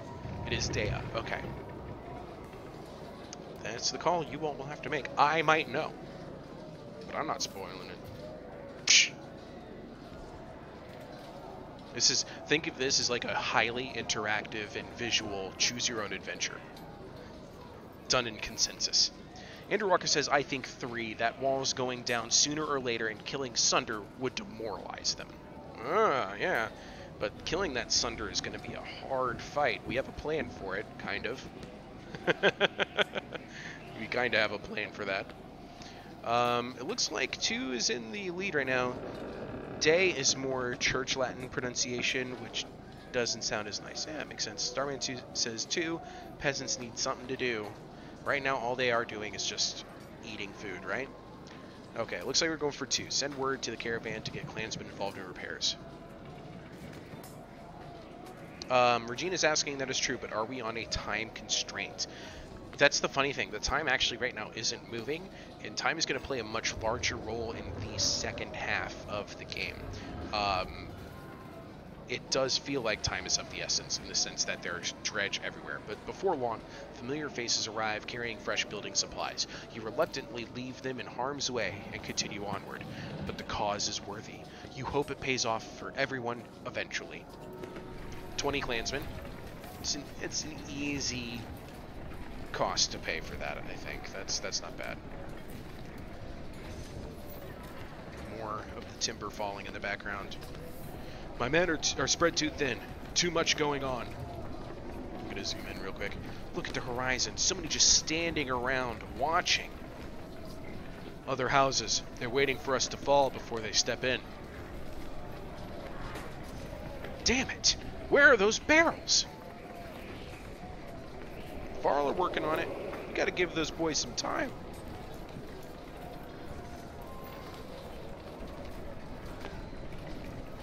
Andrew's like, I thought we would lose more peasants than that. Yeah, well, not this time.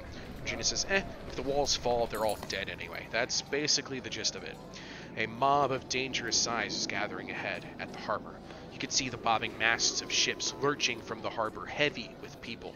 Petrus swears, if sailing away was an option, we would have done it by now. The seas are poisoned like everything else around here, spits Petrus, no doubt as a result of the serpent's blood. It chews away the wood, and the fish are dead. There's nothing out there but death. 1, 2, or 3. 1, you're just going to let them. 2, break up the crowd of deserters. Or 3, force Petrus to stop the ships and take them apart for lumber. Meanwhile, in the background, I don't know if you can hear this. My dog is dreaming, and she's having one of those dream barks. Oh no, I just woke her up. I was about to walk over there so you could hear her on the mic. She's an adorable pupper. Starman and Andrew Walker both say 3, force Petrus to stop the ships and take them apart for lumber. Here we go. Petrus reluctantly gives the order. Many hopeful passengers, desperate or drunk, unwillingly back down to the city guards. Eventually, Petrus's men give up trying to stop all of the ships from departing, but manage to pull aside a few for lumber to help reinforce the walls. You move on, worried that you've already taken too much time here. A woman catches your eye amongst the crowds. Her gold cloak stands out. Nid, you ask. What breed of dog? I have a Swedish Valhund. This is a Viking dog. Gotta look them up. They're really adorable. They're like what happens when you mix a Corgi and a German Shepherd. And just as smart as a Shepherd and just as adorable as a Corgi. They really are. So Nid looks away as you approach, but knows you've seen her. She drags two boys along by the wrists toward the harbor. I'm leaving. I'm sorry I didn't tell you. Where is your other boy? You can see Nid retreating inside, like paper folding up into smaller squares. You realize that her eldest boy is missing, and can make a solid guess why. He's gone. How did it happen? He's not gone, he's dead. I don't blame you, myself. I don't even blame the dredge. Who is to blame for all of this? Do you know? Nobody can tell me. I just don't want to be here anymore. Anywhere but here. She pushes past, having said her piece. Nid, wait. 1, 2, 3. Swedish Valhund. V-A-L-H-U-N-D.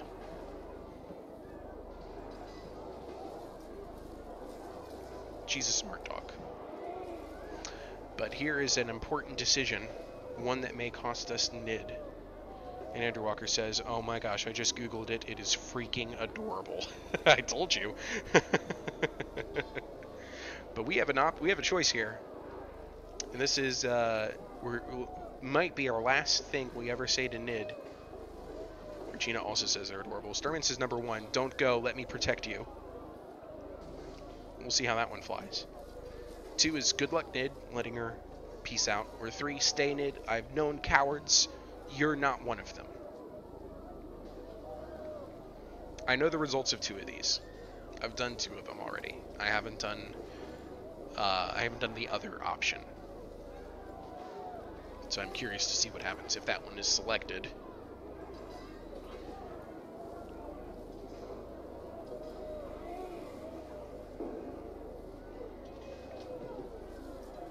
So far it's looking like a one-man vote. Regina agrees. Don't go, let me protect you. Andrew Walker says 2? Question mark? Just let her go?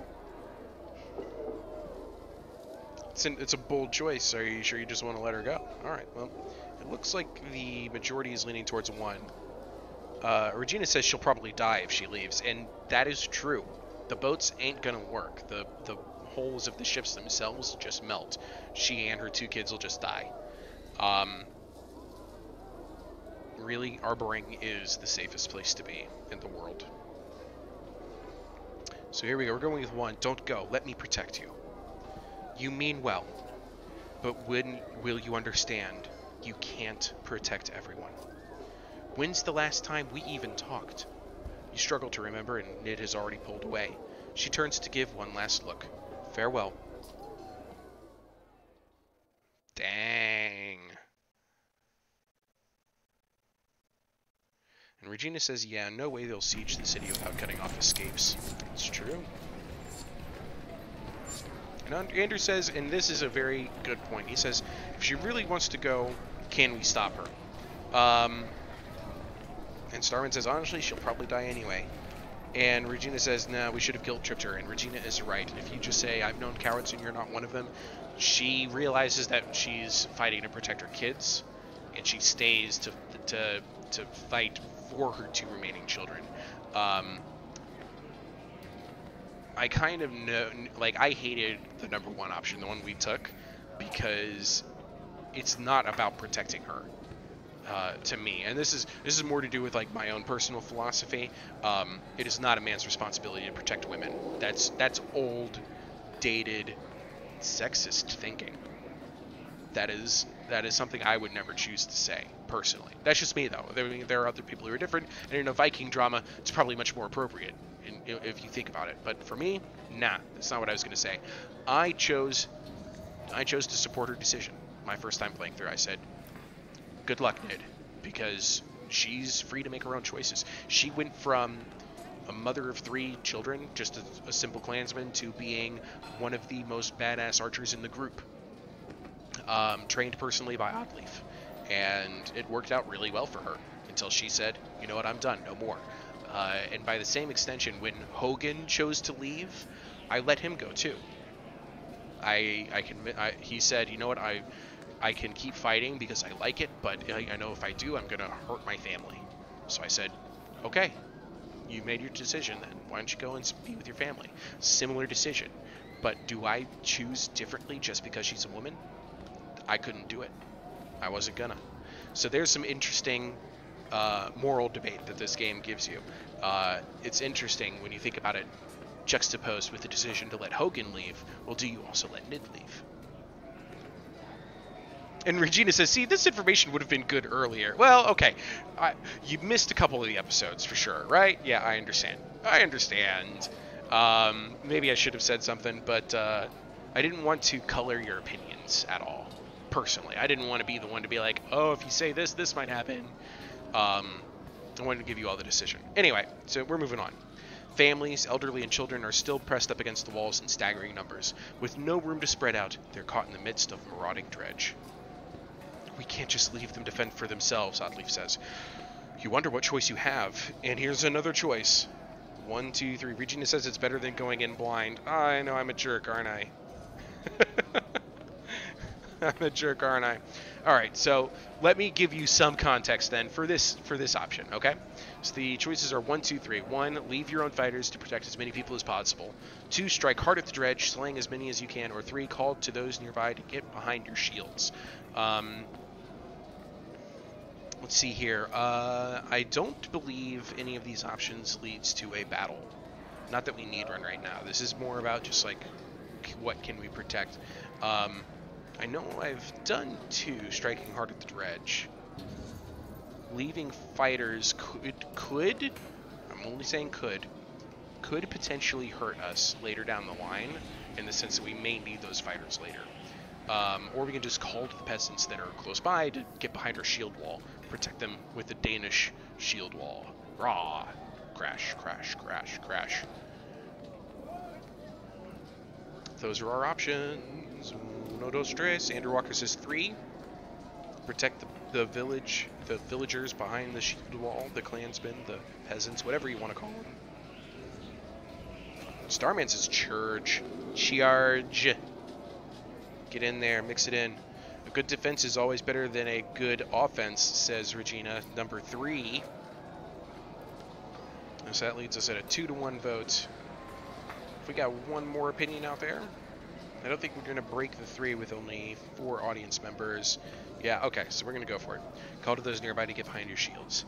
You can't help everyone caught in the onslaught, but many unarmed townsfolk scramble to relative safety behind your shields and continue on with your caravan. We've gained 13 clansmen for it. Morale has gone up. We're now at good morale. Time has elapsed. We're now at the 5th day. We have 1 day of supply remaining.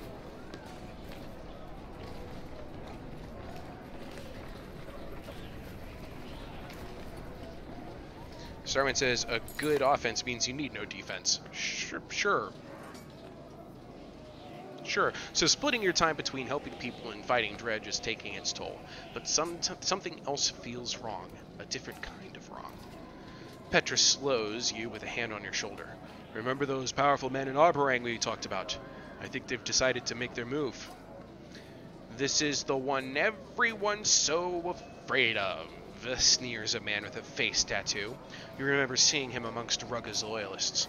A few dozen grizzled fighters have blades drawn, and you notice they wear the crests of many different houses. Dogs, leave them to me, Petra says, mustering his guards. Rugga's stink is all over this. Go make him end this now, or it'll keep happening. Do whatever it takes. 1 or 2. I'll get to Rugga after I deal with this myself. Or 2. Don't go easy on them, Petrus. Do I leave Petrus to go beat up Rugga? Or do I stay with Petrus, help him fight this group before going to beat up Rugga?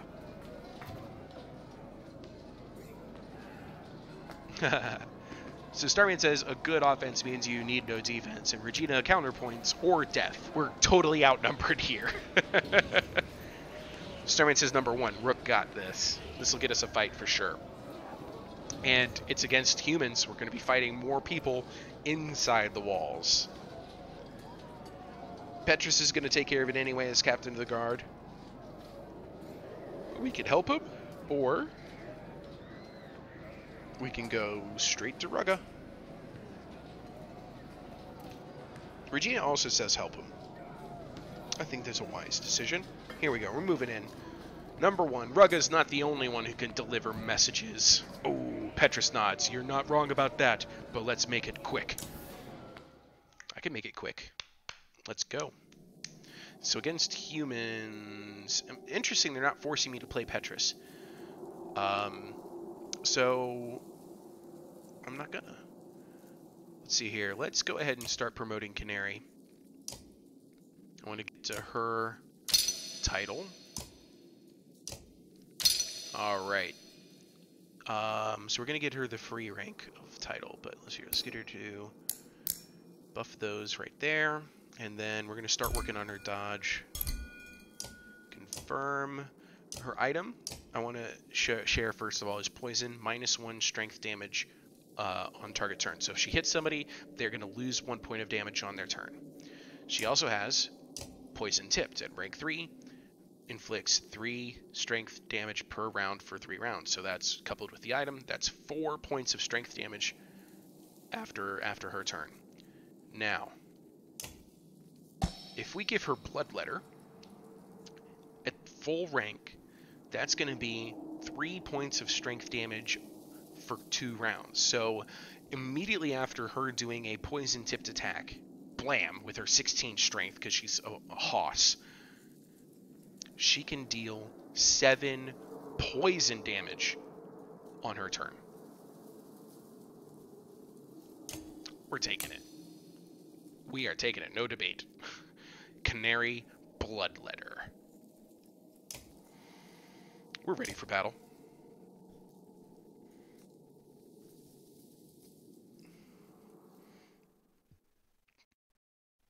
Here we go. You're going to come after us at a time like this? Yeah, right, Rook? No cure for the hearts of men, except mead and spears. And dogs. Too bad I killed them all. Trigvi. Okay, let's see here. So, these guys are sword and boards, but they're more like axes. They can also throw their axes. They have a ranged component to them. Spearmen, lower armor, but decent attack damage. There's also a heavy shield guy right here with the shield wall ability, and then a Thrasher Loyalist with a Bloody Flail ability. I'm going to work on the Cragsmen down here first, and then we'll work our way up here to the tougher ones. So that means deploying where it's going to matter.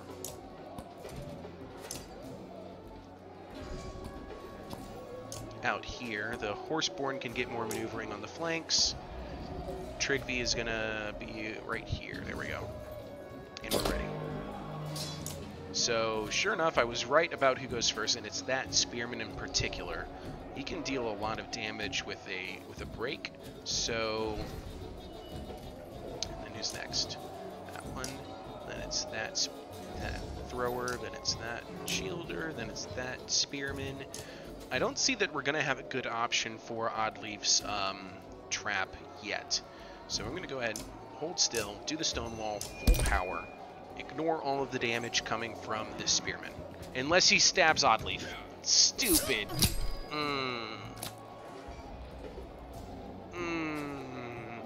As soon as that turn was started, I was like, wait. Nope. Okay.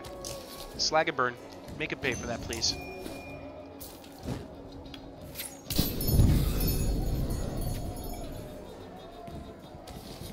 Now any support that's coming to him is going to get burned. Burning. Rook, step up. We're going to use your Mark Prey ability. Deal 3 break damage, and everybody else nearby attacks. Almost dead.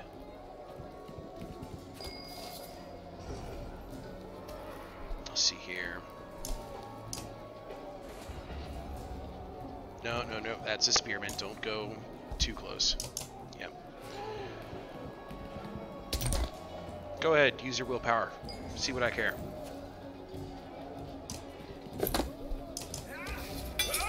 Done.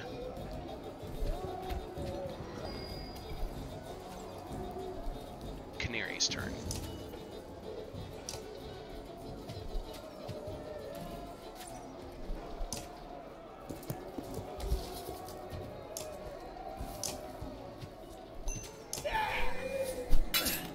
So he's going to lose 4 damage on his next turn. It might be more. Hold on. It's 5 damage. Poison tip for 3, poisoned and bleeding, so it's going to take 5 damage on his next turn. Let's see here. Gil. So the Thrasher. That's...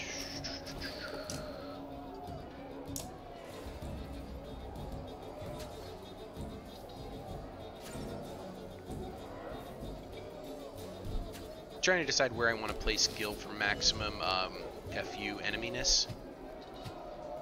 We go for right here. Start setting him up for a powerful guts attack. 6 break, okay.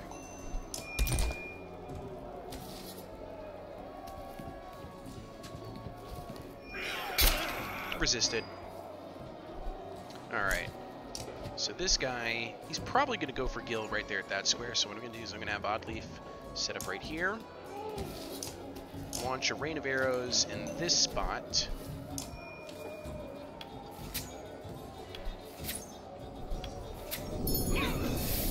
That guy took his poison damage, and he's going to try and break Canary's armor. All right, now, Rook. I think this Spearman is probably the next target to worry about. Yeah, it is. Okay, come over here, Rook, and you're going to activate a Mark Prey. 3 break damage. Canary's going to get a monster javelin off. Pow. 8 damage. He's poisoned. That one falls in the trap and dies. I'm going to have Roic step up and just ruin this guy's next turn.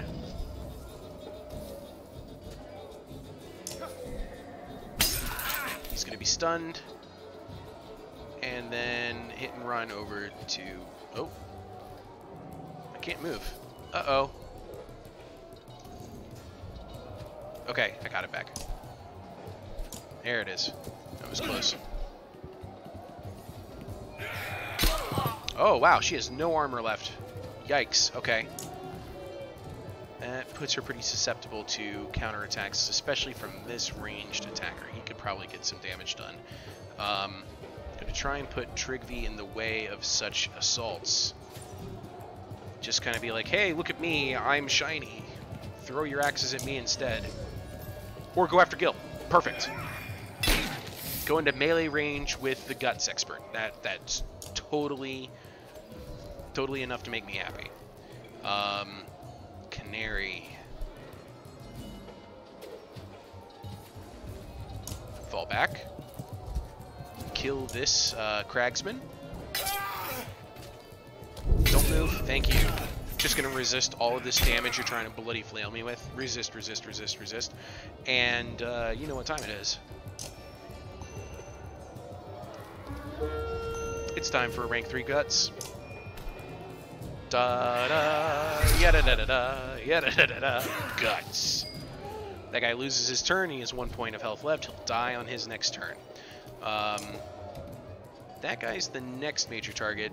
I'm actually going to go ahead and set up a rain of arrows directly in front of him because he's going to go after Gil again, but he's not going to make it there. He's already dead.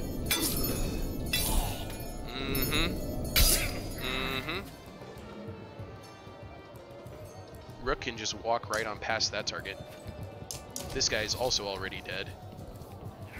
Hey, look! Diverted. Oh, man. And turn. Dead. Spearman right behind my shieldman. Phalanx formation achieved. We're going to break armor.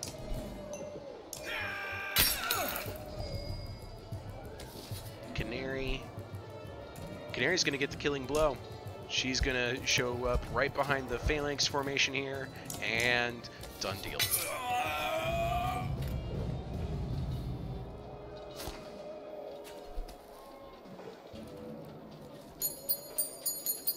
Regina's asking, are these humans helping the dredge? What idiots. These are the opposing party, essentially. There is a movement in the city to try and replace King Meinolf, and they're acting out because of the scenario. They're racist against the Horseborn and the Varl. They're trying to support human-only agendas, basically. So they're like, throw out the Horseborn and the Varl. We should only be protecting our own kind. And by their own kind, they also mean their own clans. They don't necessarily even care about the other humans in the city. And that was kind of... And Rugga got to lead them by appealing to their sense of, the king's not letting you into the city. The king doesn't care about your lives. The king doesn't care about humans. Let's, look, he's even letting the Varl in. We should take the city for ourselves. Regina says, like I said, idiots. I know. They're helping themselves at the expense of others. That is correct, Andrew. Starman says, so the way I understand it is there's a whole bunch of families all wanting to take the throne, and these are from another family. Andrew says, there's time and place for that, and it's not during the apocalypse. I agree. Starman says, well, apparently they see it differently. They're not going to be seeing much of anything after this fight. That is correct, Andrew. Regina says there will be no human-only agendas without any humans left. Andrew says they're basically like the Ku Klux Klan. Sort of. They're the loyalists. They lurk in the shadows, unsure whether to press the attack. An unexpected sound begins to seep into the cacophony of battle, the tolling of bells. What is it now? Another breach? Shouts Oddleaf. Worse, replies Petrus. Tradition. The king is dead. You look up to the great hall resting on the Black Rock Plateau and see thin blue smoke rising from the flue. Rugga's loyalists cheer and laugh, raising their axes to the sky even as they retreat from the fight. A knot forms in your stomach, and you're already heading toward the prison. Rugger's gonna suffer for this, insists Oddleaf. Here we go. Andrew says, that sucks, yeah. But, if you keep in mind, the reason why Meinolf died, Rugga poisoned him at a meeting at the peaceful bit. It was supposed to be a meeting where everybody walked away afterwards. It was a negotiation. And when the negotiations failed, Rugga ambushed it. And that was right after we sided with Rugga, too. And pretty much forced us into a fight with half of our own party. So, we hate Rugga now. I'm pretty sure we hate his guts. Excuse me. Losing my voice a little here. You crash furiously through Rugga's cell door, grabbing his full attention. This has to end now. There are people dying by the minute to asunder, the walls falling as we speak, and still, your clansmen fight against us. I don't deserve all the credit. There are many players in this game. This is no vain board game. Now Meinolf is dead, and your men revel in it. We're all about to join him. You had every opportunity to come sooner and make a deal. Sounds like you need me now more than ever. Are you kidding me? You've lost your only... Why should we even let you live now? Alas, Meinolf died days ago. He just didn't know it. That poison had no cure. When I learned the Menders were forbidden from touching the mind, I found a suitable venom. He died in his sleep, dreaming the most horrific visions. Or so I've been told. You vicious son of a bitch! Have you ever witnessed the city turn hungrily upon itself, like a starving wolf eating its own cubs? Have you witnessed the rape, slaughter, and torture of thousands, the sounds and the smells of it? I have. Oh, and when that chaos spills over the edge, there is no cure, just like Meinolf. Should I die, you will see these things for yourself, I promise you that. So maybe now you will listen carefully to what I want. Options 1, 2, 3. Hello, definitely not a mouse. Stop asking. Glad to see you here. You've showed up just at the right time. This is an intense fight, so let me add a little bit more context to this. Starman's like, oh, he is so dead. We have 3 options here. 1, we'll listen to what you want only if your followers raise a hand to help instead of hunting us. 2, no, you're gonna listen to me now, punk. Punch, punch, punch, punch, punch, punch, punch. And 3, you know what? I don't have time for this. Walk out the door. Again, I've done 2 out of the 3 of these. But a little bit more context here. Rugga has painfully maneuvered himself into position again and again and again where siding against him means you're siding against clansmen against the survival of everybody. He did that at the peaceful bit, where he poisoned King Meinolf at the end of that negotiation, and he worked very hard to paint you as a hero and Meinolf as the enemy. And to a point, he was successful. The chat actually made the decision at the time to side with Rugga. And then after the assault on the city, the loyalists got in, and then it started becoming a little bit of a political shitstorm, right? Hope you don't mind me swearing, but there's been some swearing in the scene already, so it's there. So we have our options here. 1, 2, or 3, leaving it to you. Starman is leaning heavily on 2. Regina Dea says killing him would make his followers more angry, wouldn't it? It'll make things worse.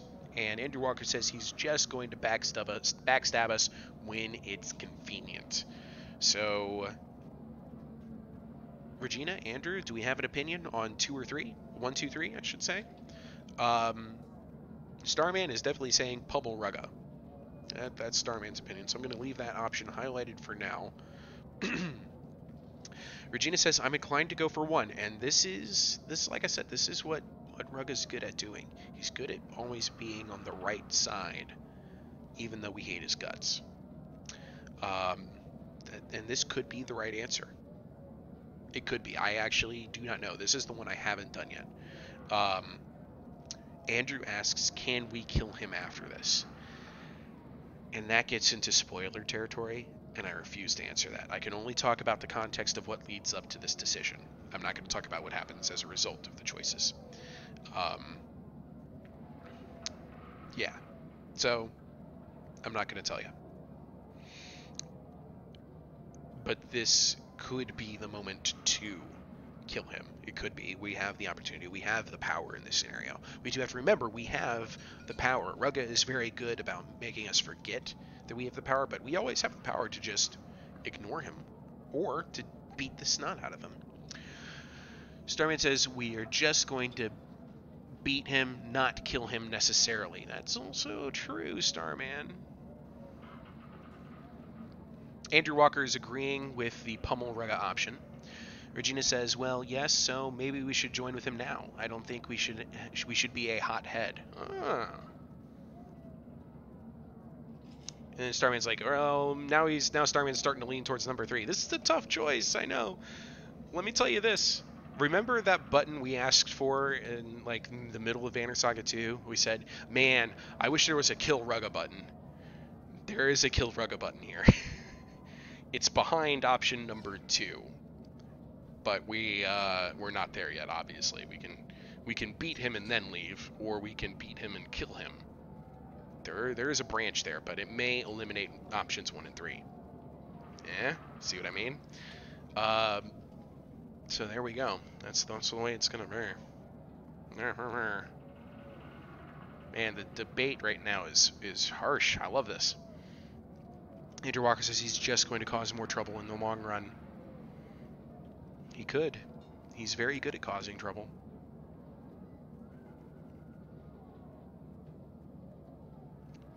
So I've got 2 votes for option 2, 1 vote for option 1.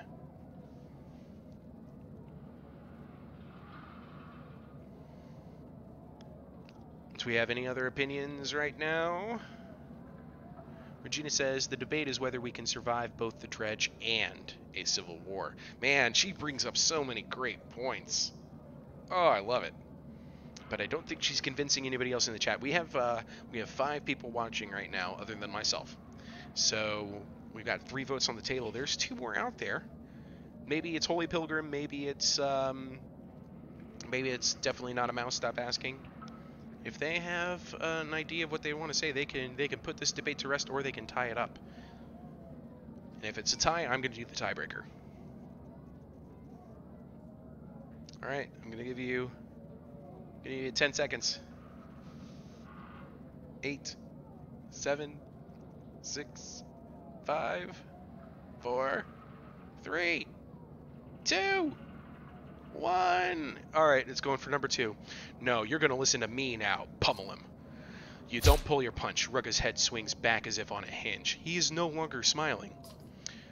Do you know why I do this? Do what, you piece of trash? Deceive? Leech on mankind? Why I speak on behalf of the people you despise so much? Why I've always done so. Because they will always be here, no matter how hard you pretend they don't exist. It's the silent majority argument. There is nothing more infuriating or terrifying than not being heard. So they give me their power. I am the will of the people. As long as that's true, you can't brush me aside. I will always be here. You've poisoned enough minds for one lifetime. Stay here and rot. You won't come back from this. Kill him or leave without a response. There it is. The Kill Rugga button. Do we Game of Thrones him, get the final word and leave, or do we just leave without even talking to him? Like, that's it. Goodbye. Or do we kill him? Regina says, nothing worse in politics than a power-hungry populist. You said it. Listen to that. Regina is wise. Starman says number 1, let him rot. Andrew Walker says 3, just walk away without saying anything.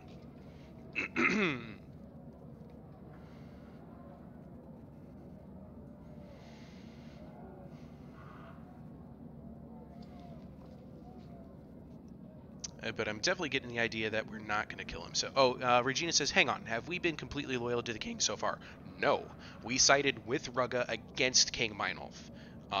And we actually assaulted the walls of the city in that attack. We were even in the king's presence shouting, kill the king, and multiple times.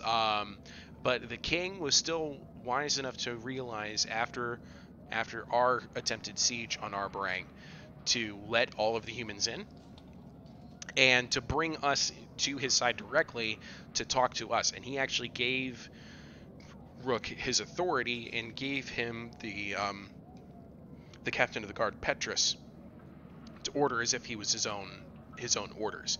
But he simultaneously threw Rugga in a jail cell. So we have not always been loyal to the king. Andrew says he knows we're not afraid to beat him now. Starman says the king loves us now. We cool. Well, I mean, he supported us, but it could have also been a political move in the sense that, we're just some hunter from an outlying village, ultimately, though we are also a Sunder Slayer. He benefits from having Rook make all of the decisions because it doesn't make him look as bad. See what I'm saying? Regina says, so we've got the people who are loyal to the king on our side. Yes, we do. It's definitely a matter of there being loyalists who are Rugga's people inside the city, who Rugga is threatening will go crazy and kill everybody and go on pillaging and looting and raping. And it's the king's men, the king's guards, and the king's supporters that are already backing us up. And Starman says we need those fighters. And I'll tell you what, this is definitely one of the major decision points of this game, and I'm glad that we're putting this much thought into it. Regina asks, so how's Rugga's faction like? Is all the power focused on him? We haven't seen anybody else. For the Rugga did have a bodyguard, a silent protector named Dagger. We killed him. He's no longer in the picture. We don't know who the voice is of their faction should Rugga be removed. Starman says if we side with him again, there could be another fight in the party. I don't think it's possible to side with him anymore. I think that option has already left us. But for the most part, Rugga's faction, they're fueled by hate, right? All it takes is a couple of good rabble-rousers, and they get everybody, riled up, and they move forward with their agenda. Regina says, because if Rugga dies, either his men all come after us and the king's faction, or they collapse. One's good, the other's not. Yeah. These are good points you're making. Are these... So, Regina might actually be in the camp kill Rugga. Are we going to kill Rugga? Is that what we're saying? Because I'll totally do it. You want me to press number 2? I'll press number 2. I'll kill him. I'm crazy. I'm Rook the Wolf. Andrew Walker says, I say 1. Use him as a hostage. That might be something to really manipulate the loyalist faction. It could be, but I could still kill him. Or walk away. Take the high road. Turn the other butt cheek. Oh man, you guys are killing me here. Alright, I'm calling it. We have to make a decision. 1, 2, or 3. Final say. Andrew Walker is saying 1. Regina says, which means they'll come after us. I kind of want to kill him because it seems like he's the only good strategist here. So that's 1 vote for 1, 1 vote for 2. Without him, his faction becomes a mob. I agree with that assessment. I think letting him rot and not putting the gas to the fire for killing him. So Starman is saying probably 1, I'm guessing then. Yeah, letting him rot. So that's 2 votes for 1, 1 vote for 2. Sorry, Regina, it looks like you've been overruled. I will not be killing Rugga today. You've poisoned enough minds for 1 lifetime. Stay here and rot. We'll see which of us ends up rotting first. You don't like the implication. As you call for extra guards on the cell, an excited man runs to meet you. They're ready with the barrels, he shouts. Here we go. Regina says, hope he doesn't escape. Yeah, exactly. You might escape, guys. Okay, so we got a conversation option out here with Luden. Luden is the son of the king. We helped bring him to Arboring safely. Luden, there you are. I wasn't sure where you went after the bells. I was with him when he died. He did not go easily. You get the distinct feeling their time together was strained. I thought we should, clear the air about Luden being the king now. Believe me, I've been thinking of little else since we arrived. But if you're worried about me seizing control, don't be. As far as I'm concerned, nothing changes. Your banner is yours. The Varl and Horseborn make their own decisions. If you'd like, we can discuss it further. I'm sorry your father has passed. I suppose I am as well. I know that sounds strange. There was always a sharp edge to him. He wanted to be a ruler, not a leader, if you catch the difference. I always remembered this feeling he'd give me, that he truly believed he deserved to rule men. I think passing it down to me was just a way to continue glorifying himself. Was his change of heart with the refugees a surprise to you? Was it a real change of heart, or did he hope it would encourage me to take the crown? I don't know. It doesn't matter. I've chosen my own path. Luden waits quietly for your response. So you're just giving up your birthright? Not long ago, there was no such thing. We still cling to these banners because men follow deeds, not blood. My father wanted to change that. I've come to disagree. Don't look so surprised. It's just that you had a certain reputation, Prince Luden. What changed? Traveling with you? Seeing how people live. I know, it sounds cliche. For a long time, I was jealous of how others looked to you instead of me, but over time... What kind of sane person wants to appoint themselves as the one to tell others how they should live? You did it out of necessity, not privilege. It's a burden I don't envy anymore. It never feels we've changed until we look back at what idiots we used to be. Some of us, anyway. But we've all been through some changes, haven't we? Luden waits quietly for your response. So what do you intend to do now? I still have some privileges as my elf son. I intend to use them. When they learned of the darkness, my father ordered every mender in Manahar to Arboring. They still answer to me. I intend to find a solution that will protect us from the darkness. How's that going? Like a fat man coming home from the meat hall. Slow and stumbling. The menders are little more than bricklayers and nurses, to be honest. The Volca are another story, but they all stayed in Manahar against my father's wishes. Nobody knows what they've been up to, but I hope our goals are the same. We can't exactly go and check. Still, at least someone is working on it. I won't take any more of your time. I'm glad you found me, though. It was good to talk. Listen, even if I wanted to rule now, it would be a struggle. Arboring needs fewer struggles, not more. And fewer people trying to rule. What about when all this is over? Arboring still needs a leader. I'll consider leadership another time, maybe. It would be the decision of the people, and right now, they look to you. The smart ones, anyway. Let me worry about the menders for now. It sounded like they're ready to go against Ruin. I'll gladly stand with you in the fight if you need me. We both. You imagine a resemblance between the two you hadn't seen before, but you leave it unsaid, and turn your thoughts to the battle to come. What a character arc for Luden, huh? When he started off as the annoying prince following Hacken and Wagner. Back in the days when we still had Ubin in the party, remember the eggplant? Remember Ubin, the Scrivener? What a guy. Alright, I don't believe we have any injured party members, so I'm just going to double check, because this would be the last chance to rest before the end of the chapter. Okay, so everybody's healed, which is great. We're going to go ahead and press our attack on Ruin. Let's get one last look at Arboring, because this is the last time we're going to see it looking so pretty. Just letting you know. I love the three-tiered effect of the city when I start moving the camera around, because these are just two-dimensional images, you know? Actually, it's 4 tiers. There's four images overlaid here. So we have the background, way out there, the green water, right? Then we have the layer that has the furthest most wall with the word ruin.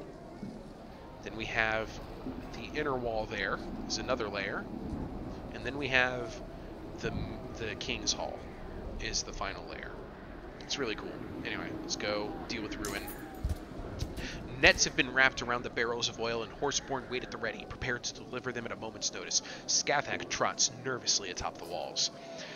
That must be every oil barrel in the city, Oddleaf says, looking at the full nets.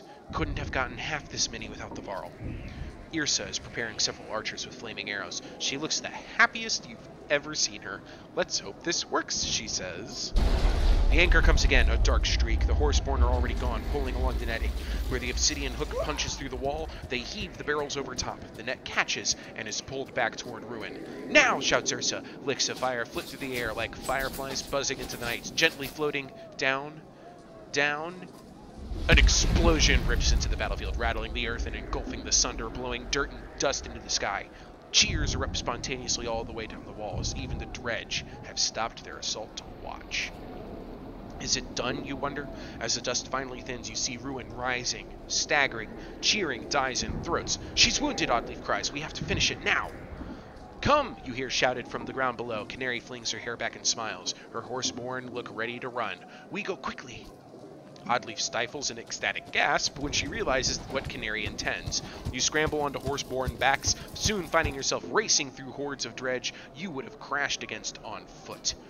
But the dredge come in endless waves, eventually slowing you to a crawl. They surround you from all sides until all you can see are black stone and yellow eyes. Over your shoulder, you hear the heavy clang of metal on black armor, and the Varl shove past with fire in their eyes. Up, Hunter! We'll find the path this time, Hacken crows.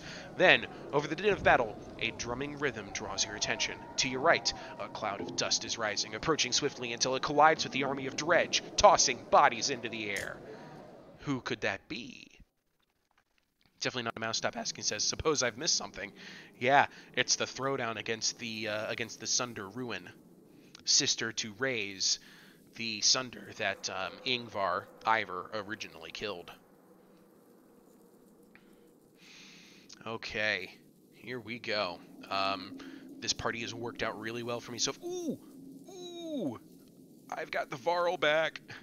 I'm bringing Varl back. Trigby, you're on the bench. Canary, you give up the anchor position to Hacken because of his 18 strength.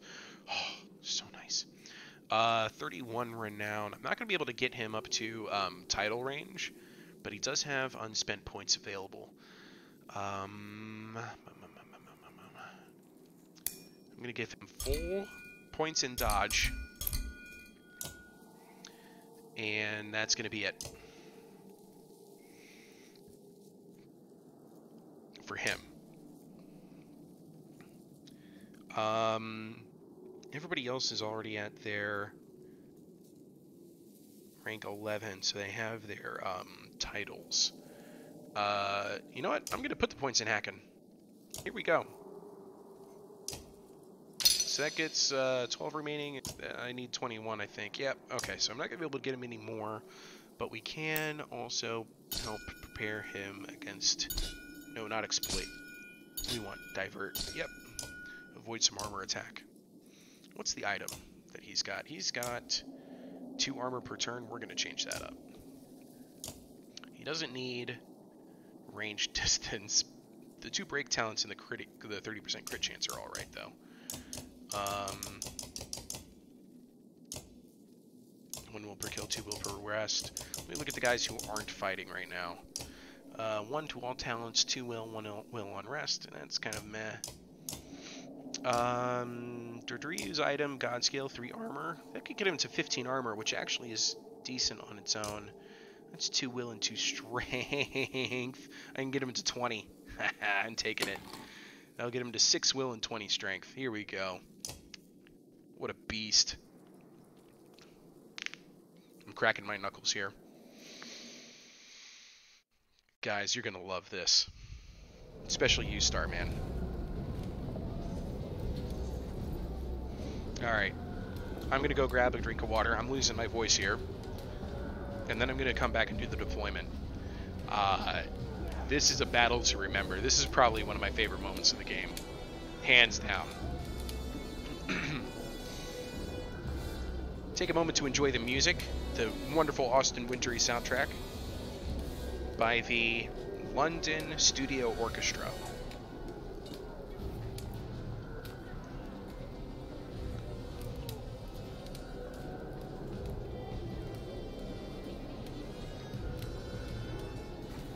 Actually, it occurs to me I might not have changed the balance back up. I'll put it there.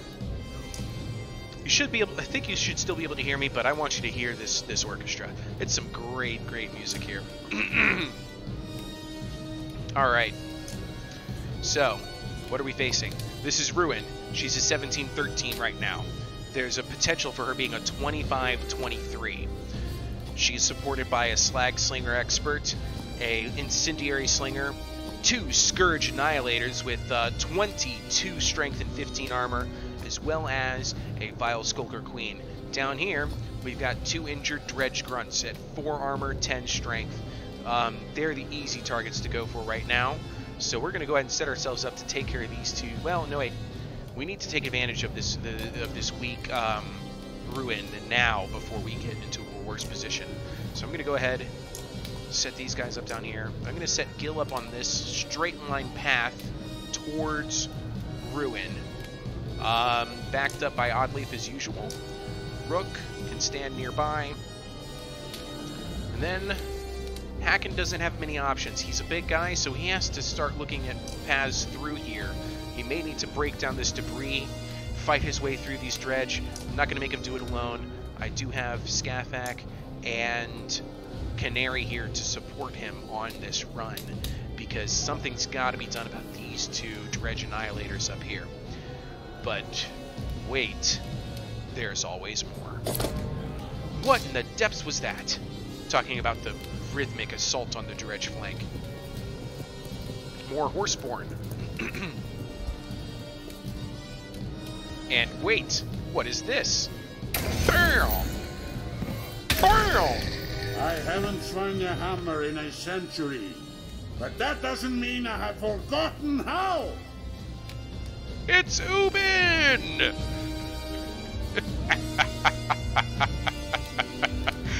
Look at him. 1616 Ubin is now in the lineup, as well as a Horseborn Cantrip and a Horseborn Tiulu. We are ready to go. Gil still gets the first turn. Ruin is just a quick second place. We're going to charge him up here. I'm going to throw up his shield. He's got to defend himself against Ruin's onslaught. Let's see what she does. She falls back, of course. And it looks like some bizarre spell to protect her. I hope I'm wrong, but legends speak of Sunder that can heal themselves. Alright, so it's the Cantrip's turn. He has Trample and Mule Kick. So he's going to go deliver that Mule Kick to this first Annihilator. Or, I'm wrong, it's actually... I'm on the wrong Horseborn's turn. It's actually the Cantrip is the Javelin Slinger. He's going to use it to try and pin this guy.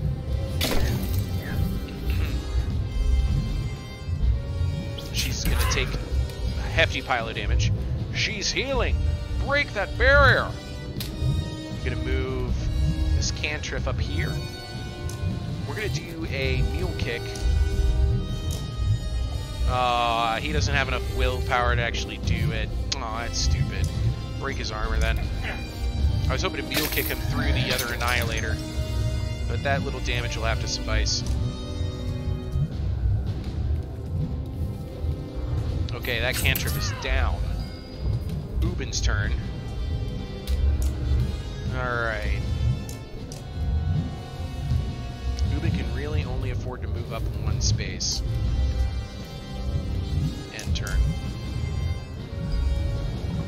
Okay, Oddleaf. Let's move in range on that guy. Ooh, pretty significant. Alright, so I'm going to send Oddleaf to here, but I don't believe she's in range to hit anything. Now, she can break this debris, so I'm going to take the shot.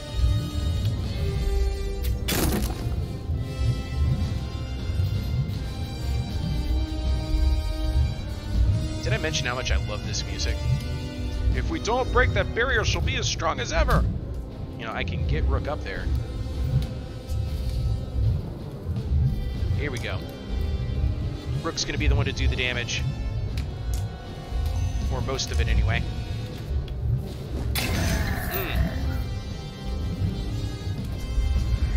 That's another down Horseborn. Scathek cannot reach Ruin in time to stop her on her next turn, so that's the unfortunate news, but the deployment was just so far away, I couldn't actually get up there. Scathak, let's see here.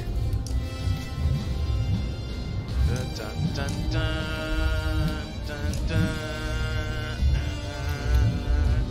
Just move them up. End turn. So yeah, now she's at fully healed, 25-23. She took 1 health point from running through that. And wow, Scathak got pummeled. Okay.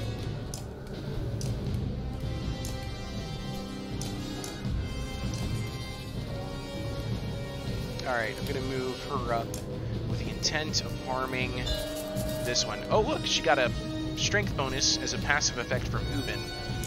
We're still going to turn this into a poison attack right here. 5 poison damage, please. Alright, this guy's gonna throw, or this lady's gonna throw out some exploding rocks around Rook. Oh man, yeah, here we go. Time for Hacken to do what Hacken does best. Hack away. It's gonna have to be 6 points of break. Boom, heavy hit. He takes 1 point of health, that's alright. Kill. Thinking it's time to just send him up and deal even more break.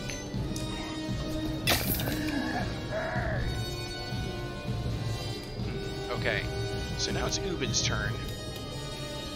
Watch this. He has an ability that's going to be very useful here. I'm going to send him up to this square. We're going to use his Reveal Weakness ability. This is similar to Rook's Mark of Prey, except that instead of everybody just doing a strength attack, they can do strength or armor, and we just have to pile it onto Ruin right now.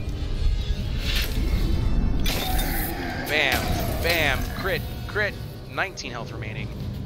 Alright, so here comes this, oh, that could hurt. Dodged, nicely done. Oh, Oddleaf. Oddleaf, the damage you can do right here. We have to take this opportunity. Let's hope for a crit. Cross your fingers, folks. Is Oddleaf our Sunder Slayer? Yes, she is. Ruin is down. Down and out with a wonderful crit shot. Okay, so I have to get Rook off of these exploding rocks. Let's see here. Yeah, I'm just going to send him after this target right here. Dealing 4 points of damage. Crunch. Get out of here. The rocks explode. And now that Slinger's going to get another turn. Going to use it on kill. Alright. Scathak. I'm going to have him run up. And this guy has 21 health. I can't let him get his turn off, so I'm going to give him a mule kick. back into next week, please. So that's going to end that guy's turn and have Scathach fall back. So that Slinger's going to take a shot at Scathach. Scathach's out. He is hurt too badly. Alright, so that guy's turn is stunned. Canary's the only one who could do anything about this guy. If this guy gets another turn, he can summon reinforcements. So, I'm not going to let him. He'll die on his turn. I'm interested to see if that means he'll die before... oh man, that music. I'm interested to see if that means he'll die before he gets the summon off or not. Hacken can step in fire to hit that guy for 4, or he can step in fire to hit this guy for 8. I'm going to go ahead and take the one over here. He's only going to take 1 point of damage, so that brings him down to 18, you know, where he started. 9 points of damage, please.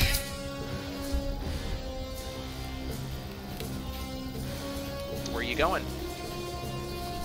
And it goes into hiding, and steps in fire, and loses its hidden. Gil's about to do something epic.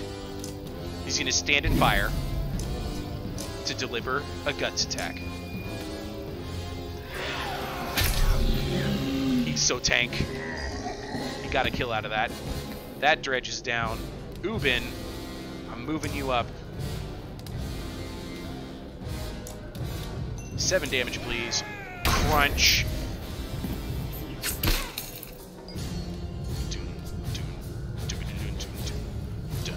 Man, the trombones in this are just so rockin'. I'm a trombonist, by the way. I'm totally biased opinion.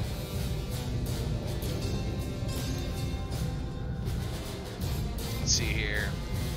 Don't think she's gonna be able to reach, but I'm gonna try. Slag and burn. Well, it would be right in front of it. I'm like daring this this slinger to move up. Come at me. Come at me. Ubin can take a heavy hit here, but that's okay. Rook. Dun, dun. There's the Banner Saga theme.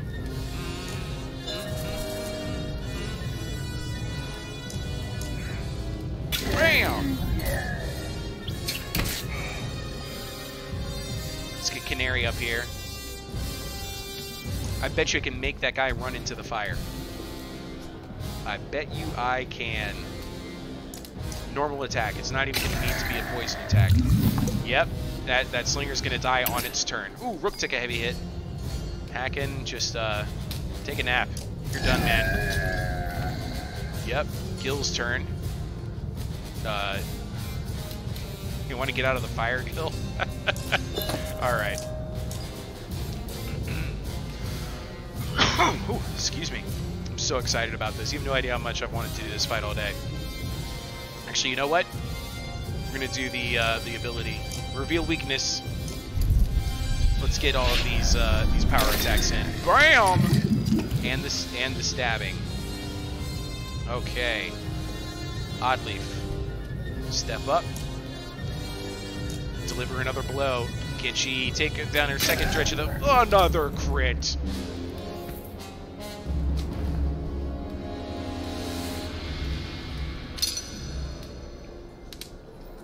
So we took our first injury there. Scathach has been injured in battle. So there you go, guys. What'd you think of that battle, huh? Ubin MVP! Starman says, and this time he's not just watching. You got that right. I wonder if I can still move around the battlefield, show it to you. No, it doesn't look like. Look at the carnage just in the background behind the banner. See all of these, all like the scarring on the ground from that explosion. We went to town on him. Regina says, a nice shot. And Starman says, that's our girl, 23 damage. It was such a beast attack. 15 renown for slaying asunder. Don't worry, we're getting more.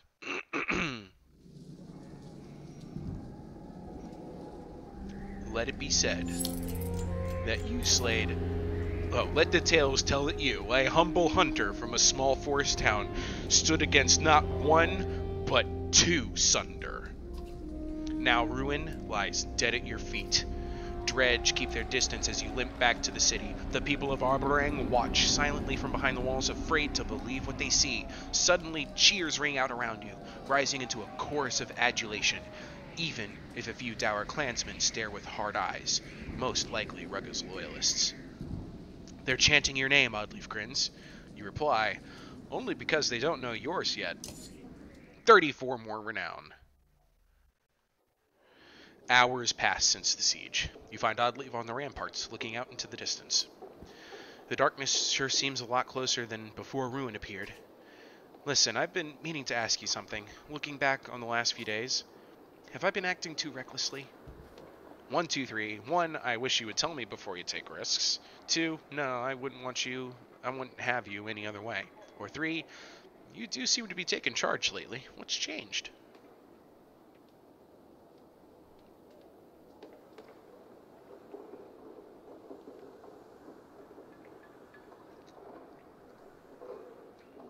Sorry, I had to take a quick water break there. Doing these voices is hard on the throat. All right, so Regina's going for number 3. You do seem to be taking charge lately, so what's changed? I was hoping you wouldn't notice. I don't know. I guess it's about you. I try to care about everyone, but it's hard not to put you first in my heart. The thought of losing you now, I've never regretted giving you the banner, but it's a struggle to stay silent. I feel like I'm the only one arguing with stubborn men for the greater good. If I dare show the same sort of confidence, well, they have words for women like that. It wears you down. Aren't we all fighting for the same thing? If Juno doesn't make it, after everything we've been through... You hear the shuffle of large footsteps behind you, joining you. Nothing's changed. We'll deal with whatever comes. Keep hope. Look at how many survived asunder today. Thanks to our efforts. Be glad for that. Speak for yourself, Ubin. How did you get the horseborn tribes to leave Dalaland? Ah, well, when you learn someone's language, you could speak to them, you see. I wish they were more like you, Ubin. It's a long story, friends, a long story. But the short of it is that the Dredge are also in the south, as many as here. You look over the wall's edge, where the Dredge have withdrawn in the absence of Ruin. They mill aimlessly. Bring every sunder you've got, you stody bastards! Why just give up? They've still got the numbers to overwhelm us. I just appreciate a moment of rest. 1, 2, or 3. Looks like Regina liked that conversation. It was a sweet one. I think in that conversation, I think she's hinting at, I think she hints when she says, I was hoping you wouldn't notice. I think she's hinting about something else. I think because she's now been with Rook a couple times now, I think she might be hinting at possibly being pregnant there. It's possible. Possible. Alright, so conversation options here from the audience. Who's saying 2s all around? Okay, so why just give up? They still got the numbers to overwhelm us. I'm not sure they were ever into this fight to begin with. I think we're all looking for some peace right now. Even the Dredge. Damn them. The silence is almost worse than the fighting. A new sound slowly begins to take its place. A warbling moan that fills you with unease and makes your hair stand on end. Should we be worried about this? I don't know, they're just standing there. It's almost as if they're crying. This is worse. This is worse than the silence. Maybe they're just feeling the pressure a little sooner than us. The darkness doesn't care whose side you're on. And that's it. Chapter 19, The Hounds Are Hungered, is going to be where we start next time.